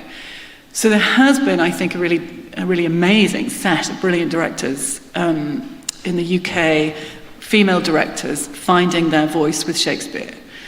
But when I ask women who haven't stepped into that arena why not, they still say, well, I'm not allowed to experiment, and I'm not going to put myself in that arena. The great, when I say experiment, I guess wrestle with the plays, actually wrestle with them, say, I'm not sure that this sits well with me, and actually I'd like to expose that or cut that or have an argument about that on the stage. That's been the preserve of male directors, critically in particular, that it's greeted as a wonderful innovation if Ivo does it, or Rupert Gould, but the minute that Maria Orberg does it, it's outrageous. So I'm immediately straying from the rosy tinted, and your question was, what has been the greatest development? I do think we've made great steps and great strides in understanding how the plays they are so porous, they always were. We've had women in them for so long, and that didn't destroy them. So the notion that we can't shift who's in the plays, that feels really powerful to me. But I wanted to say one more thing, which is, I think, and again, forgive me, this is probably from the British perspective, there's been great store set in those 25 years in representative casting. And I've absolutely been part of that, of encouraging us to think, well, how can we make sure that the productions on stage reflect the diversity of our world? And I think we haven't, in doing that. That has moved things, that has platformed a wider range of artists, that has given artists an engagement and when it's worked, a real excitement about engaging with Shakespeare. So it's been many good things about it, and I think it has shifted how audiences, to some small degree, believe that Shakespeare might feel and be about their own lives. So that is a positive.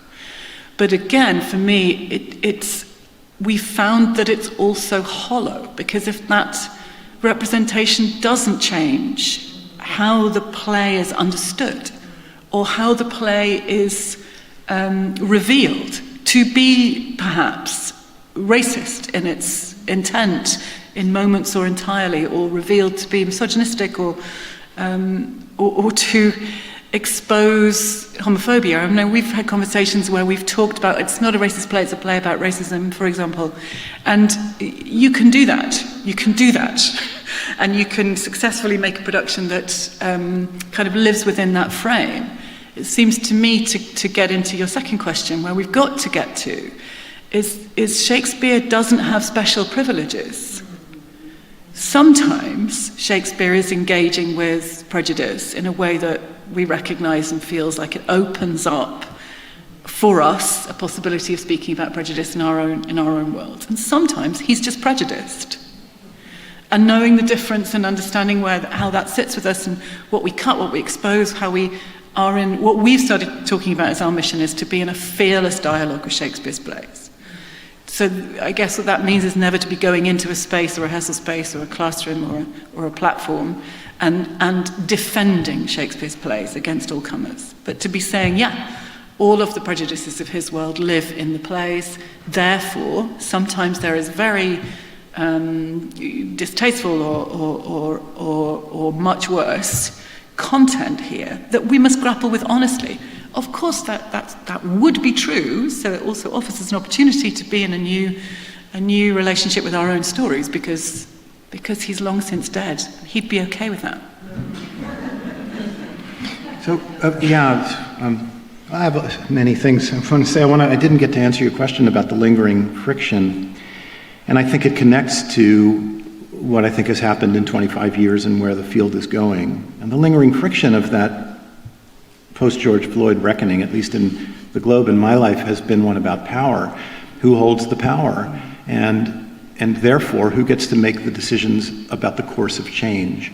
And I am who I am, and I talk about this stuff. I want to make sure I talk about this stuff with real humility. I want myself and my institution to be able to say in the most humble way we can, yeah, we've fallen short. We've messed up. We've hurt. We've caused harm. And there are entrenched centers of power that don't want to do that. So, that don't want to admit that. And so it's tricky as, you know, as I am in the position that I am, even just struggling with how to devolve power, how to devolve when authority still rests with me, when responsibility for the fate of the institution still rests with me. How do I devolve power and figure out ways to keep accountability sitting in one place and power sitting, it's just so extremely complicated and messy. So that's where the friction remains, about ownership of the institution, ownership of the culture itself. And that to me is the conversation about what's changed and what's changing, which is who owns Shakespeare. The director of the show, very typically looked like me, and now that amazing vignette is so great, Carl, about those 3 productions. That's changed, right? It's changing. Who's in the rehearsals, who's in the director's chair at the Old Globe, who are the actors on the stage across all these different identity, spectrums of identity, about gender and about race and about body diversity and about ability, right? That's changed dramatically since I started my career at the Public Theater in the late 1990s, right? It's fantastic and it's gratifying, and there are real successes and real thrills, because I was talking to Greg before about seeing Anthony Sher as Shylock. I saw that production in 1995. I feel like I saw it last night. Peter Sellers is here, his Merchant of Venice I saw 25 years ago. I feel like I saw it last night. There's something about Shakespeare in the theater that has a vitality that's so fresh and so amazing.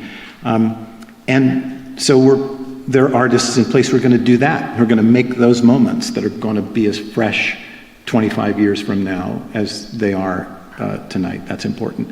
I do want to say one other thing, though, and I say it with deep care and respect to Erica and Greg, which is when I look at the big change that I see in American Shakespeare over 25 years is an extremely different relationship to Englishness than when I first started out. Now, this could be the fact that I now live on the West Coast, and I'm 3 more time zones away from England than I used to be.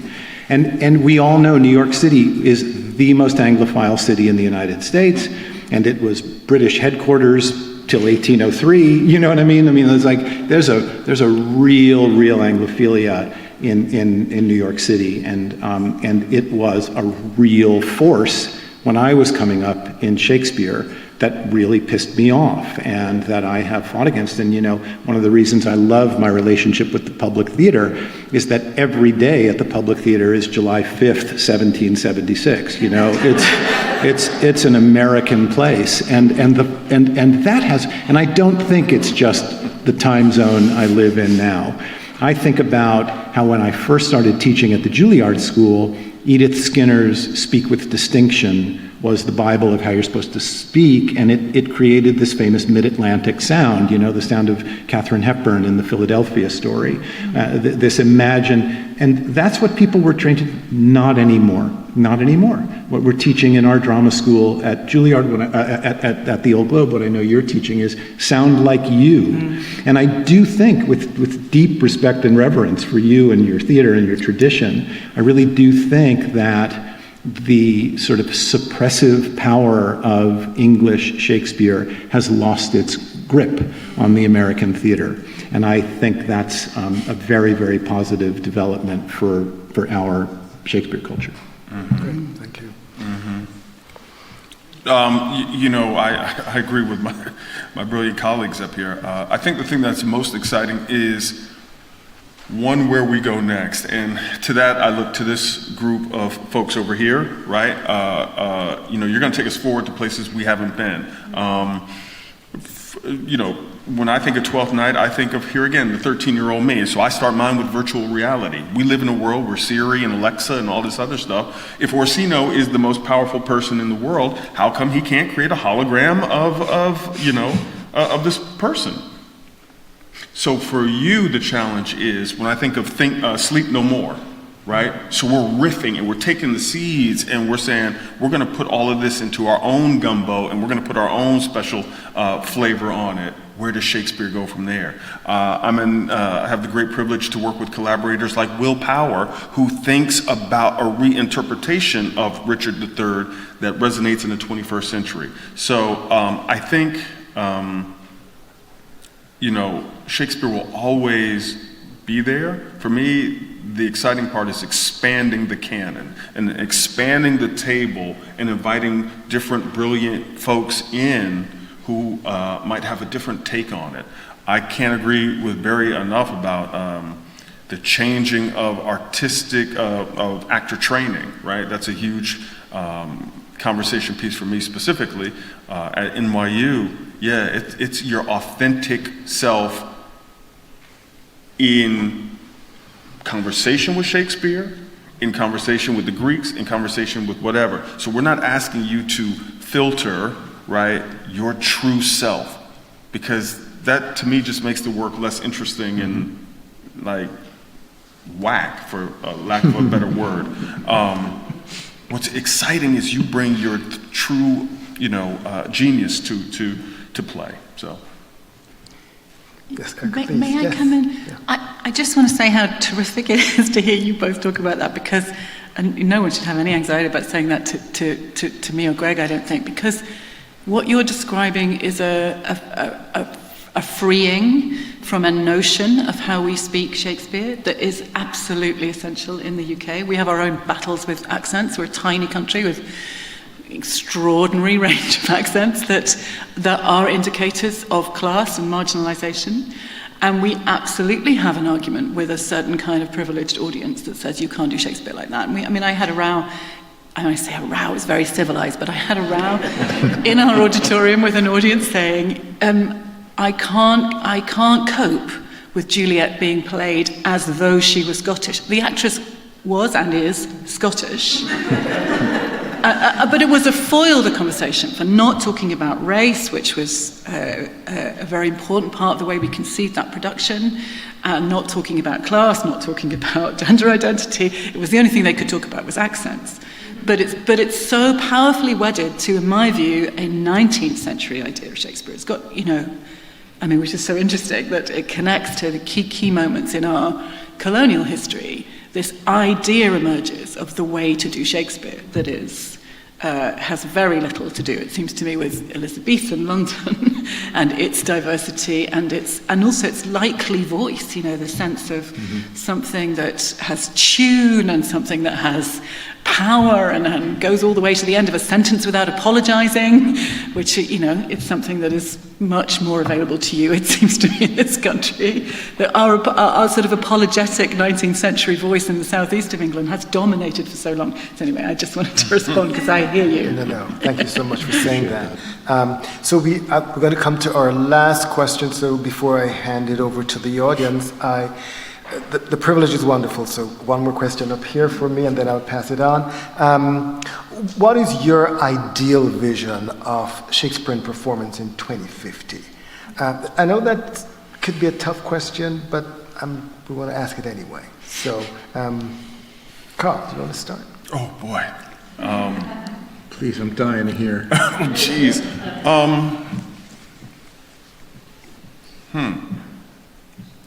The ideal. Your ideal. My ideal Yes. is one of awe. And by that, I mean that the theater spectator goes in and says, damn, I never thought it could be like that, right? And wonderment and curiosity. To me, that is my love language, especially around Shakespeare, to walk away and say, and you know, I have the great privilege of trying to you know, tinker with Shakespeare like that. So for mine, of course, King Lear is going to be Andre de Shields. And so the spectator walks away and like, I never thought it could be that way. And always trying to be playful. Here again, as a practitioner, I'm probably a little less precious with Shakespeare. I think it can stand that. My word I come back to is elasticity. And it can absorb it and can bounce it back. And you know, I'm always in dialogue with young theater makers and young theater artists, and the question that always comes up is, why would you even do that? Yes. Why would you do Shakespeare now? And my rebuttal to that is, you know, as simple as it might sound, when I hear that Star Spangled Banner, it hits one way. But when Jimi Hendrix puts his flavor on it, it unlocks something in me that I don't even think Francis Scott Key thought of. And to me, that's the alchemy and the power and the sustainability of something like some of these heightened texts. And so that's why I come back to my cohort over here and say, like, listen, put your flavor on it. Unlock your Jimi Hendrix, your Nina Simone on it, because it will hit differently in 2020 and 2050. Thank you so much. Carl. Okay. Sorry. No, please. You know, the thing that I find myself more interested in at the moment is the Shakespeare work that the Globe is doing with these community-based organizations. We talk about transformation. I see it less frequently in our nice seats at our outdoor Shakespeare theater than when I'm at Centinela State Prison or Veterans Village of San Diego. And I'll just share an anecdote. You know, we're going to do this very big Henry VI in 2024 that I've adapted into 2 plays, and it's to play about national events coming home to roost in the private lives of individuals and families. And so we're going to have a big community component, community members on stage, but more than that, community members making the show, designing, you know, every part of the manufacture of the show. And so we're now doing a series of workshops in the community to start getting ready for that a year and a half, 2 years from now. And I went up to this library branch in Oceanside, California, tiny little branch of the San Diego Library, or the county library system, whatever, in a strip mall, you know, and there's a donut shop on one side and an O'Reilly's Auto Parts on the other, and it's 9:30 on a Saturday morning, and we're reading Henry VI and talking about it. The teaching artists at the Globe have a curriculum. And we got to the death of John Talbot, who's the big English hero in the first play, this great sort of chivalric military machine. And there's this beautiful scene where his young son and he go out on the battlefield to fight the French. The son dies, and Talbot holds his son in his arms. And it's like this pietà of a parent with a dying child. And he begins this extraordinary speech that's in rhymed couplets. And a woman who was in the group, there were like 10 community members, just people who got an email from the Old Globe saying, we're teaching a class about this Henry VI project, come to the library at 9:30 in the morning. I don't know what she did for a living, a woman of a certain age, not a professional actor. And the teaching artist asked if she wanted to read this, and she started reading, you know, where's my other life, my own is gone, whatever.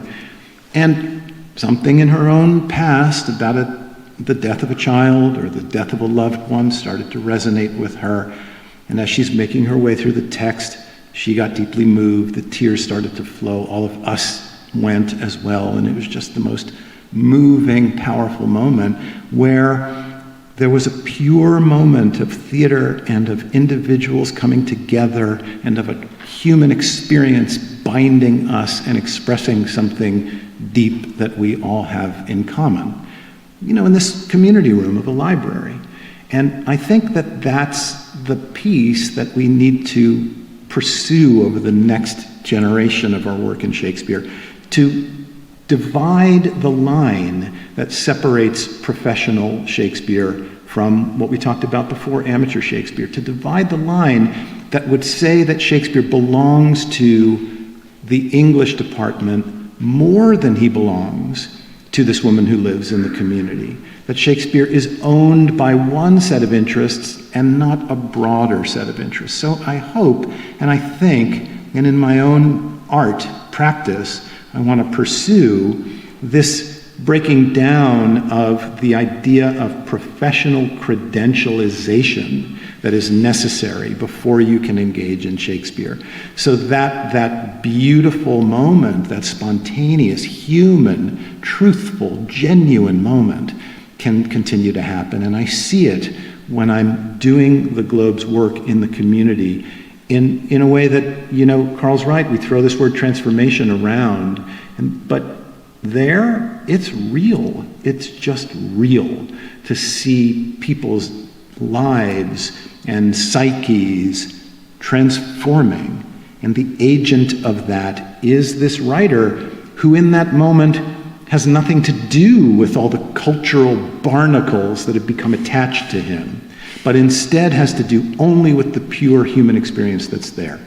So my hope, my energy is being and will be devoted to that, to this sense that ownership of Shakespeare is not exclusive to me and my academic background and my position at the Old Globe, but a community ownership, a genuine, democratic, shared ownership of this particular writer and of the art of theater more broadly. Thank you. I powerfully agree with you both. And I could say something about both of those takes on what has to change. So I'll sort of choose to offer a third, a slightly different way of thinking about it. I feel as though some of the cultural wars that we're caught up in, both of our countries, are artists fighting artists. And we are being encouraged to do so, is my view, by the politics of the time. And as we've referenced a number of times this morning, our audiences are then in that debate with us, fighting with us somewhat about, I want it to still be mine, don't take it away from me. I mean, I genuinely I get a very particular flavour of hate mail at the moment because I'm not Greg, and therefore I get a kind of, a new truce, I think, in some of the correspondence. And I had one saying, you're not an artist, you're a mind controller. I thought was strong. Because they felt powerfully that the work I was programming was asking them, and it was, to think differently about the world. It was. I'm good with that. That's the role of the artist, is to ask the difficult questions, right? And I suppose when I really project to 2050 and I think about what we're all going to need to live through, there's a lot more tough stuff coming down the track. I hope that Shakespeare can offer us one of many opportunities to be in revolution together, to sort of mean it, with a relatively small r, not inciting violence on the streets, but I really mean, can we re-find the power of artists to work in all the different ways that we might? I was reflecting on how this is played out in contemporary art, partly being here, seeing The Blue Boy, seeing an amazing response to it. If you haven't seen it, the amazing response by Kehinde Wiley, this beautiful portrait. And from the outside of the visual arts, it can seem to me sometimes that there has been a kind of squaring up to one another that's occurred across the 20th century, that it's, we move from it being completely outrageous to be an impressionist, to it being genuinely outrageous to be a surrealist, to a place where maybe we can hold a whole set of responses to the responsibility of being an artist, a whole set of different skills that we can deploy at different times, which includes all of our lived experience and genuinely includes all of that lived experience. So, to agree so strongly with you both, to dissolve those lines about what professional means, to think instead about sharing our craft and our skill and our instincts in ways that allow us to ask those questions and not always have the answers, and to do that in greater solidarity with one another, having lived through tough times together, and be able, therefore, to invite audiences and new artists into a space where we can make the work in the way that we want. The fact that Shakespeare has lasted so long already seems to me that he does provide, or his plays provide, an opportunity to ask those things. In Emma Smith's book, she talks about, this is Shakespeare, she talks about, in his time, things were newly thinkable. I think I would wish that for us as a society, but I would really wish that for us as Shakespeare makers. Thank you so much. Okay, thank you so much for sharing for the last hour and a half in this dialogue. I would like to open this up for any questions that you might have for the panelists. Thanks for the lights, and we'll be delighted to have some questions. So, yes, young man in the front. Hi, my name is Ben President, senior at Polytechnic. This is the kind of Shakespeare English class, but I had a question about Shakespeare's accessibility, because currently we're reading Hamlet in the Oxford edition, which has a lot of notes on the side, and I'm reading it, and then after a certain point I'm like, I'm sick of being told how to think about these things, these translations on the sides, because it's telling you what to think. For example, for like things rank in gross in nature, possess it merely. I'm reading like, yes, it does. And then on the notes it's like, Hamlet's actually saying, like, no, Hamlet's saying what I think he's saying anyway. So I don't like the translations at all. But then I was at dinner with my brother last night who has Down syndrome, and I was talking to him about Shakespeare, about how we've got to memorize this to be or not to be soliloquy, and I was just saying some parts of it to him, and then I got to, who would Fartles bear, and he just started laughing, I was like, what do you like? He's like, 2 Fartles. Yeah, it's funny. And then I realized, some people do need to have it explained to them. Some people can't just make their own interpretations of this really hard to grasp text, right? Like, someone needs to tell him what Fartles is. And that kind of gave me this dilemma of like, well, how do we explain to people what this Shakespeare means to people like my brother who can't quite grasp it without telling them how to think about it, what it really means? Wow. Super easy question. It is a brilliant question. And I mean, it's cheating of me to say this, but in a way, you've begun to answer it, seems to me, that to really be very, very careful and thoughtful about not telling someone what to think, because how the hell do any of us know? These are words, we have some knowledge of what they may have meant between then and now. So you're right, there are tools at our disposal to say, we think it might have meant this, but what do you think it means? It's that second, but what do you think it means? What do you feel it means? And that genuinely that all of those responses have legitimacy, because actually your brother's hearing a sound in that moment. I'd be interested to know where that would take him in discovering what that means in the play. I understand that's not what that word means, but that doesn't mean that it doesn't sound like that. So, and it's for speaking, right? So what do you do? What do you do with that? So I mean, it's not. It's such a rich question because it speaks to all the ways that we have put those barnacles on, that we have hidden the meanings by saying we decide, whoever we are. So changing who says, who decides, who is in that dialogue, who is in that conversation, but not being fearful that we should be in it, that we should be offering our meanings and owning where they come from. Do they come from reading 6 editions, or do they come from having spoken it on a stage just once? If I can offer one little thing, so the actor who played Romeo in My Romeo and Juliet, I asked him recently what he would say to a group of students about playing that role. He said, remind them it's hot. It's actually a brilliant note, but it avoids all the things that you were describing in the kind of, footnotes. By the way, the RSC edition's clean of all of that, so available. So thanks for that question. Wow. I'll answer with 3 anecdotes. So first, there was a time in my life when I was broke, and I got hired by Barnes & Noble to do a couple of the No Fear Shakespeares. Somebody has to write those, right? So there are 3 or 4 No Fear Shakespeares that were translated by me. And one of them is Henry IV, 1 and 2. And I remember a roast Manningtree ox with a pudding in his belly. And my job is to put that into contemporary English. I can't remember what I actually did, but it's like, how do you do it?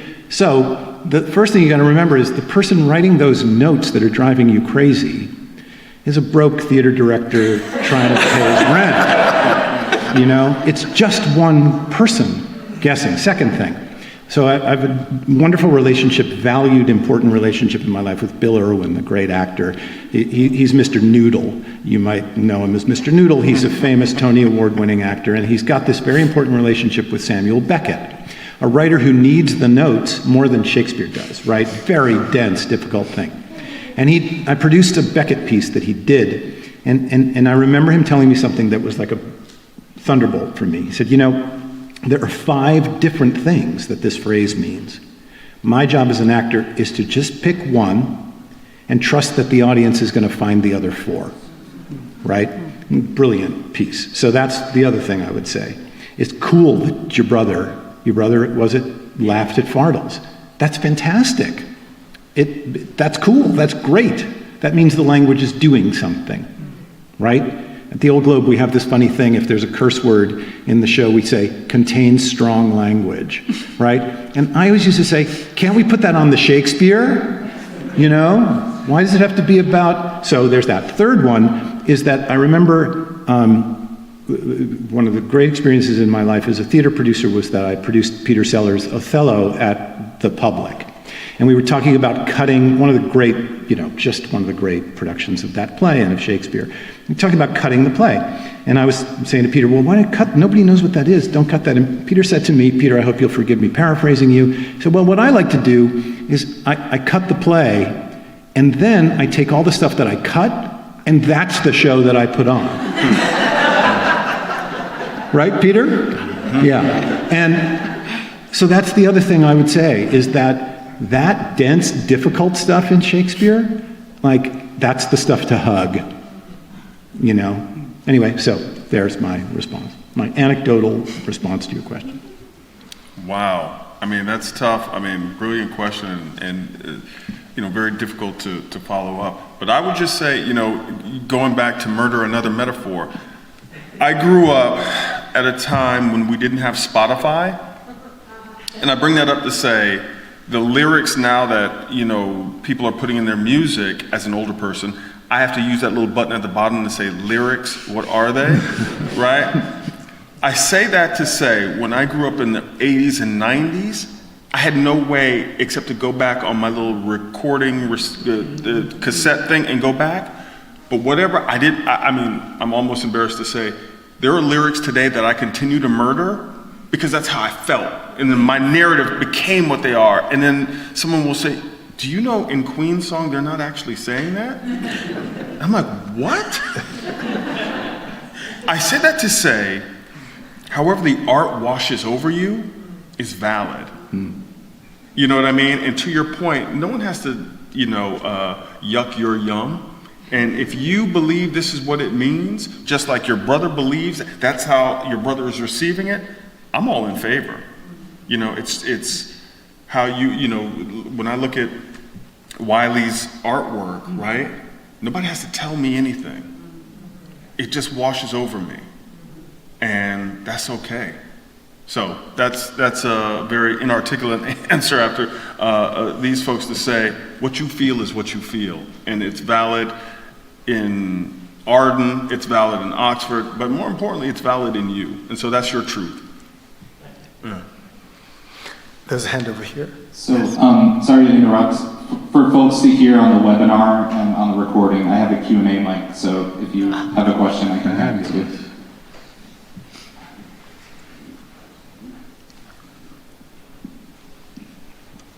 Sorry to make you run all the way over here. Hi, this kind of follows up on what you were just talking about. Is I kind of wonder if we over-intellectualize Shakespeare. Just in thinking in terms of my earlier experiences, reading the plays, going there, taking notes, following the story. It wasn't until my daughter played Lady Macbeth and committed suicide in front of me that I just drove me to tears, and then I realized everyone else was crying too. And so maybe that plays more about desperation and suicide and less about a story of Scottish royals running around doing things. And maybe those are really the themes. And the play gives us, and Shakespeare, thank goodness, gives us psychological distance to manage those things. You know, we've got slaves and we've got brutality. I sat in the Oregon Shakespeare Theater with a soldier right on my neck with a gun. It was terrifying. I don't even remember what play it was, but it was a great Shakespeare play. So I'm just wondering if, I know this probably offends the archivists and everyone else coming in to be very intellectual, but maybe it's an opportunity, a timeless opportunity to live something and try to understand something. After Macbeth, that high school talked about suicide for a while. They didn't really talk about, I don't think anybody remembered that storyline of Macbeth, but they remembered the suicide. So I just wanted to carry that point forward, that you're right about the art washing over. It's a psychological experience we're having on this side of the stage, and that distance allows us to manage that maybe better than the real world. So I don't know, do you think we get over-intellectualized, or is that maybe not the right way to ask this question, and just let us have that experience, and Shakespeare gives that to us, whoever we are? And not much to say there. I think I'm nominated to answer. And how do you take care of your audience? You know, here's a suicide or slavery. We all just go home. Maybe that needs a little process. You have your many cultures and communities you go to. What about those recent immigrants who've been tortured? Right. You know, do you have some way of handling that? If it's a little too close, the psychological distance is too narrow to manage that well? Yes, I mean, that second part of the question is also very, it's a very fraught question actually in the UK. I mean, quietly we have been introducing more just straightforward trigger warnings about the content. I should commend though Shakespeare's Globe, who in London, who have been rather louder than us about it. And they have come in for untold criticism for the nonsense or the insanity of warning people about the content, which is a really interesting site for that culture war I was talking about, because you can, you don't have to look at the trigger warnings. If you're not easily triggered, you don't have to look at them. It's fine. If you feel relaxed about whatever's going to happen to you, then it's not for you. So it seems to me that hostility is about something else. It's about intellectual ownership of the play. It's well, I know what happens in Macbeth. I don't need telling. And there's an anger that somehow they might need telling. So to link the two parts of the question, I think, yes, you have to be very sensitive to the fact that this really what happens in so many of the plays is these profound emotional experiences, be that of as you say, of violence or of mental crisis, so much about crisis, right? Even in some of our beautiful comedies, the sense of how it moves from the heartbreak or from terror to a place of hope. But I think it's complicated, this question of intellectualization. It's tempting to say, yes, we have obsessed with the scholarly meaning of the plays, or the meaning of the plays as read, and we need to return, I believe this, to return to something that's much more about speaking the plays and trusting our instincts with the plays and enabling one another as theatre makers to find that meaning. And that includes in it all the scholarly endeavour to question our assumptions. So I suppose I want to defend the scholarly impulse in this room, because I've found it incredibly helpful, particularly in recent years, to debunk ideas about Shakespeare that sit sort of crusted on the plays and make it really hard for actors in particular, but directors too, to feel as though they can get any purchase. So I think we need knowledge rather than intellectualization, and we need knowledge that is really of use to us now. Yeah, I would say, every time I sit down and go to direct a Shakespeare play, I do a lot of reading of what a lot of wonderful critics have written. I have my favorites, and I really value them, and I wouldn't be able to do the work that I do without them. So that piece of the intellectual side of it, I would hate to see go away. But I take your point, and I think it goes to a bigger question about the separation of high and low in American culture and when that happened and when Shakespeare went away. Everybody cites de Tocqueville traveling around the United States writing Democracy in America, and this famous observation, hackneyed to cite, that in every, it's from every palatial house to every pioneer's hut, I saw 2 books, a Bible and a complete works of Shakespeare, right, in the 40s, 50s. Why isn't that true anymore? When did the moment come where it separated? My friend James Shapiro, Shakespeare professor at Columbia, Ayana's colleague at the Public Theater, he says, well, it was the opening of the English department at universities in the beginning of the 20th century that started to separate Shakespeare from the high and to the low. I don't know whether that's right or wrong, but it does have to do with that. So when at the Globe we do this community-based work, what we zero in on is exactly what you said, which is there are themes here that are being expressed. And can we find a way to connect to those, right? Of loss of a child, of jealousy of a loved one. And can we lift those themes away from the over-barnacled, over-explained text to make a human connection with the deeper idea that's being expressed there, which I think is what you're talking about happening to you in the theater, right? So part of our practice at the Globe is to zero in on that and actually devise a series of exercises that cause that to happen so that people are exhuming these bigger ideas out of this over-determined, over-explained text and then making personal connections with them. Okay. In the interest of time, could we take a couple more questions, so let's try to get as many as we can in. There was one here in the front. There's somebody here in the white top, I think, yes. And then someone else behind, and one more up there, yes. Good morning. Hi, thank you so very much for all of these, for this dialogue. I hope you'll forgive a pivot to a more intellectual question, given that I'm a young grad student and have to perform a bit. But yes, principally for Erica, but others can answer as well. Talking about theater as a space for revolution, for reckoning, for reconciliation in the wake of the pandemic, in the wake of racial reckoning, I was wondering what role you see the RSC having in a time of political chaos. Does the RSC or do Shakespeare have a role in negotiating the changes in the union, right? Do they have a role in negotiating the evolution of the UK? And the same thing for the American practitioners, right? Does Shakespeare have a role as James Shapiro writes, right? In the past he did. Does Shakespeare have a role in preserving the American Union? And so yeah, sorry, it's a huge question, but I wondering political intersections, reckoning, reconciliation. Yeah, I do think we have a role. I think it's a delicate role. I suppose it's twofold. I think what we are able to do with the sort of Trojan horse of Shakespeare, or the passport of Shakespeare, is have a conversation. And I think if you have the right kind of conversation, i.e. it is genuinely open to a range of views, to a range of impulses and instincts, and at the same time you bring together, as Barry was just saying, human beings in a room where they feel something at the same time as one another, then you are in a better space to have public debate. It's like creating a kind of crucible in which we can rehearse difficult ideas. However, I think the other part of the answer for me is about the voices of living artists.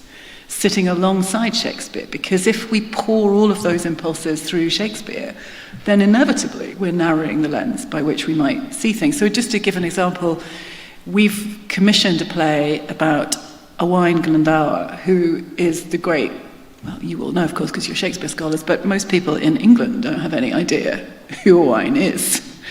And to tell the story of the Welsh, to tell the story of that is notably and deliberately not just absent but marginalised actively in the Henry IV plays, obviously to great theatrical effect, but nonetheless, to tell that alongside the Henry IV plays would seem to me to be an extraordinary event, because then you're telling a story that really hasn't been told and has been hidden and also actually deliberately, in my view, not just by Shakespeare, but told in a way that serves the English narrative about preeminence. You all know, I'm sure, that Welsh means foreigner. But it's about, the languages. The writer that we've commissioned talks to me about how all the languages along the west coast of England are all the same language, pushed to that coast by the, whatever we might call the English at the time. Anyway, to make an intervention that really problematizes Shakespeare's play at the same time as enabling a new voice to sit alongside it. That seems to me where the work is in that regard. Yes. Unless you have something to add, okay, let's gather many questions as we can. Okay. The person behind, thank you. Yes. Yeah, well, this is a question for primarily the Americans, I guess tangentially to the British person. That we don't have, because I love Shakespeare, but it always seems like you have to go to very special places to see it. We don't have a theater culture here in the States that's not really supported by the states or by the country. And I'm wondering, is there any way forward, looking at 2050, that we could possibly change it where like in Europe, you have every mid-sized town has their own opera company, their own ballet company, their own theater company, their own musical theater company. Is there any possible way we can get to that point?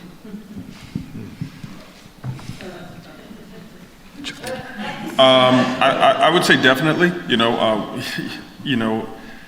I'm working on a play right now where the playwright says we're just on repeat. And everything's going to happen, again and again.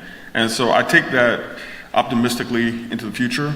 I think coming out of COVID, one of the highlights for me is like people are yearning and hungry to be back in community for theater specifically.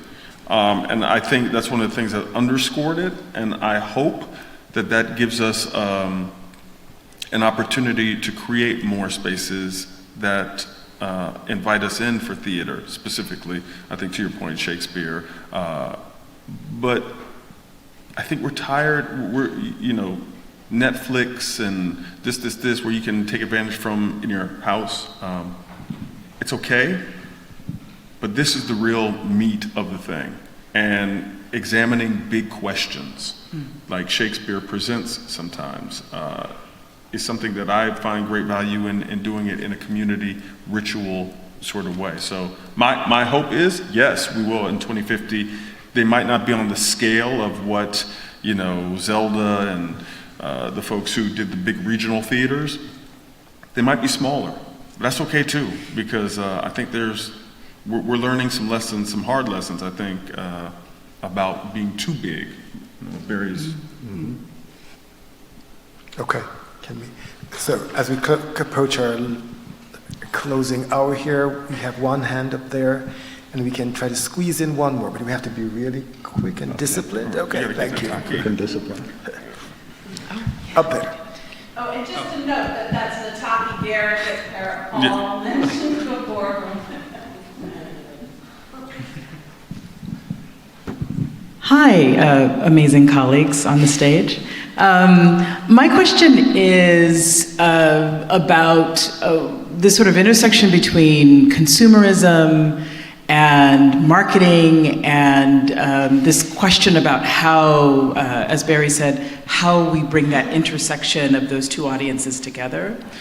And I asked this question because I had this really great conversation with Libby Apple as I was taking on my role at OSF. And I was like, everybody seems to think that you're a kind of conventional Shakespeare director.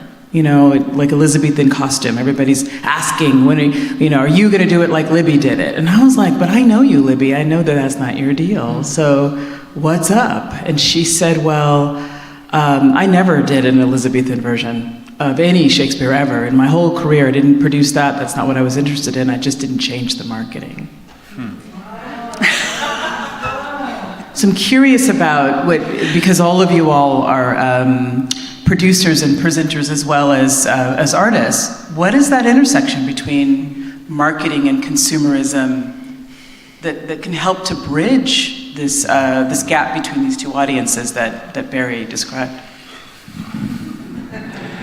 Wow, Nataki, that's just, first of all, lovely to see you. That's such a powerful and amazing question. And, I'm going to sort of step sideways a little bit just to say, I really think that when we can build a model that funds these theaters that isn't so reliant on ticket sales, then we can answer that question in a different way. Right? At the Old Globe, we're 65% earned income, 35% contributed. And so you better figure out how to sell tickets. And if you need to fib a little bit about what folks are going to see in order to get them to come in, it's a comedy. What are you doing? Oh, we're doing King Lear. The laugh riot of two, right? And that's the pressure that you feel. So that time is ticking out, and we'll talk about it over lunch. I hope I'll have that honor. But I do think it's that. I would say that the biggest investment that the Old Globe is looking to make after continuing to buttress the work that we're doing in the community is to figure out how to attract more philanthropy so that we do not have to put the pressure of commercial imperatives on what were invented to be alternatives to the commercial theater in the first place, right? And we've lost that. That's what Zelda did, made an institution that was consciously an alternative to the commercial theater, where you could produce the plays that wouldn't be produced in the commercial theater. And now they're all run by 65, 70, 80, 75% earned income, and so you're producing My Fair Lady. And that's not what the movement was intended to do. So that's how I would answer your question, Nataki. Okay. And we're going to steal one. There's a hand right there. So one quick final question before we go. Thanks for the interest in asking questions. Yes. As an English teacher, I'd like to apologize for your English teachers who ruined Shakespeare for you. But I do have one practical question, not quite as intellectual as our discussion. If you could choose one play to teach to high school students to get them excited about Shakespeare, or two, well, we teach 4, but 1 or 2 is fine. I'd be interested in your opinions. Right. Yeah. Okay. So we can each give a play. Romeo and Juliet. I'm sound obsessed about it today, but because we're talking about this, and because I don't think it's a romantic play. It's a play about adults having really messed up and young people having pretty clear sense of how they might put it right. And taught like that, it feels both revelatory and fun and exciting. Okay, we're 1 for 1. I got to tell you, it just sits in my soul differently where I am at the time that the class would start. I mean, coming out of isolation, King Lear comes to mind. And isolation and what it can do to your mind, and homelessness and warping of families. I know it's a laugh riot, as Barry said, but that's where my soul is now. But I'm always game for 12th Night. I love 12th Night. I think it's an easy access point with music and the culture of wit and the currency of music. So that's a gateway, if there ever is a gateway. Yeah, second vote for 12th Night. That's just to me, it's the one play out of the 36 that tells you the most about what makes Shakespeare Shakespeare. and has therefore the greatest number of points of entry into it. And it's just also really funny, which is delightful. You know, I have young kids, and I would get them to say Shakespeare lines to me really young. And so there was a lot of "If Music Be the Food of Love" play on, just running around my house. It just catches the ear in a fun way. Well, thank you so much for our artists, panelists who talked today.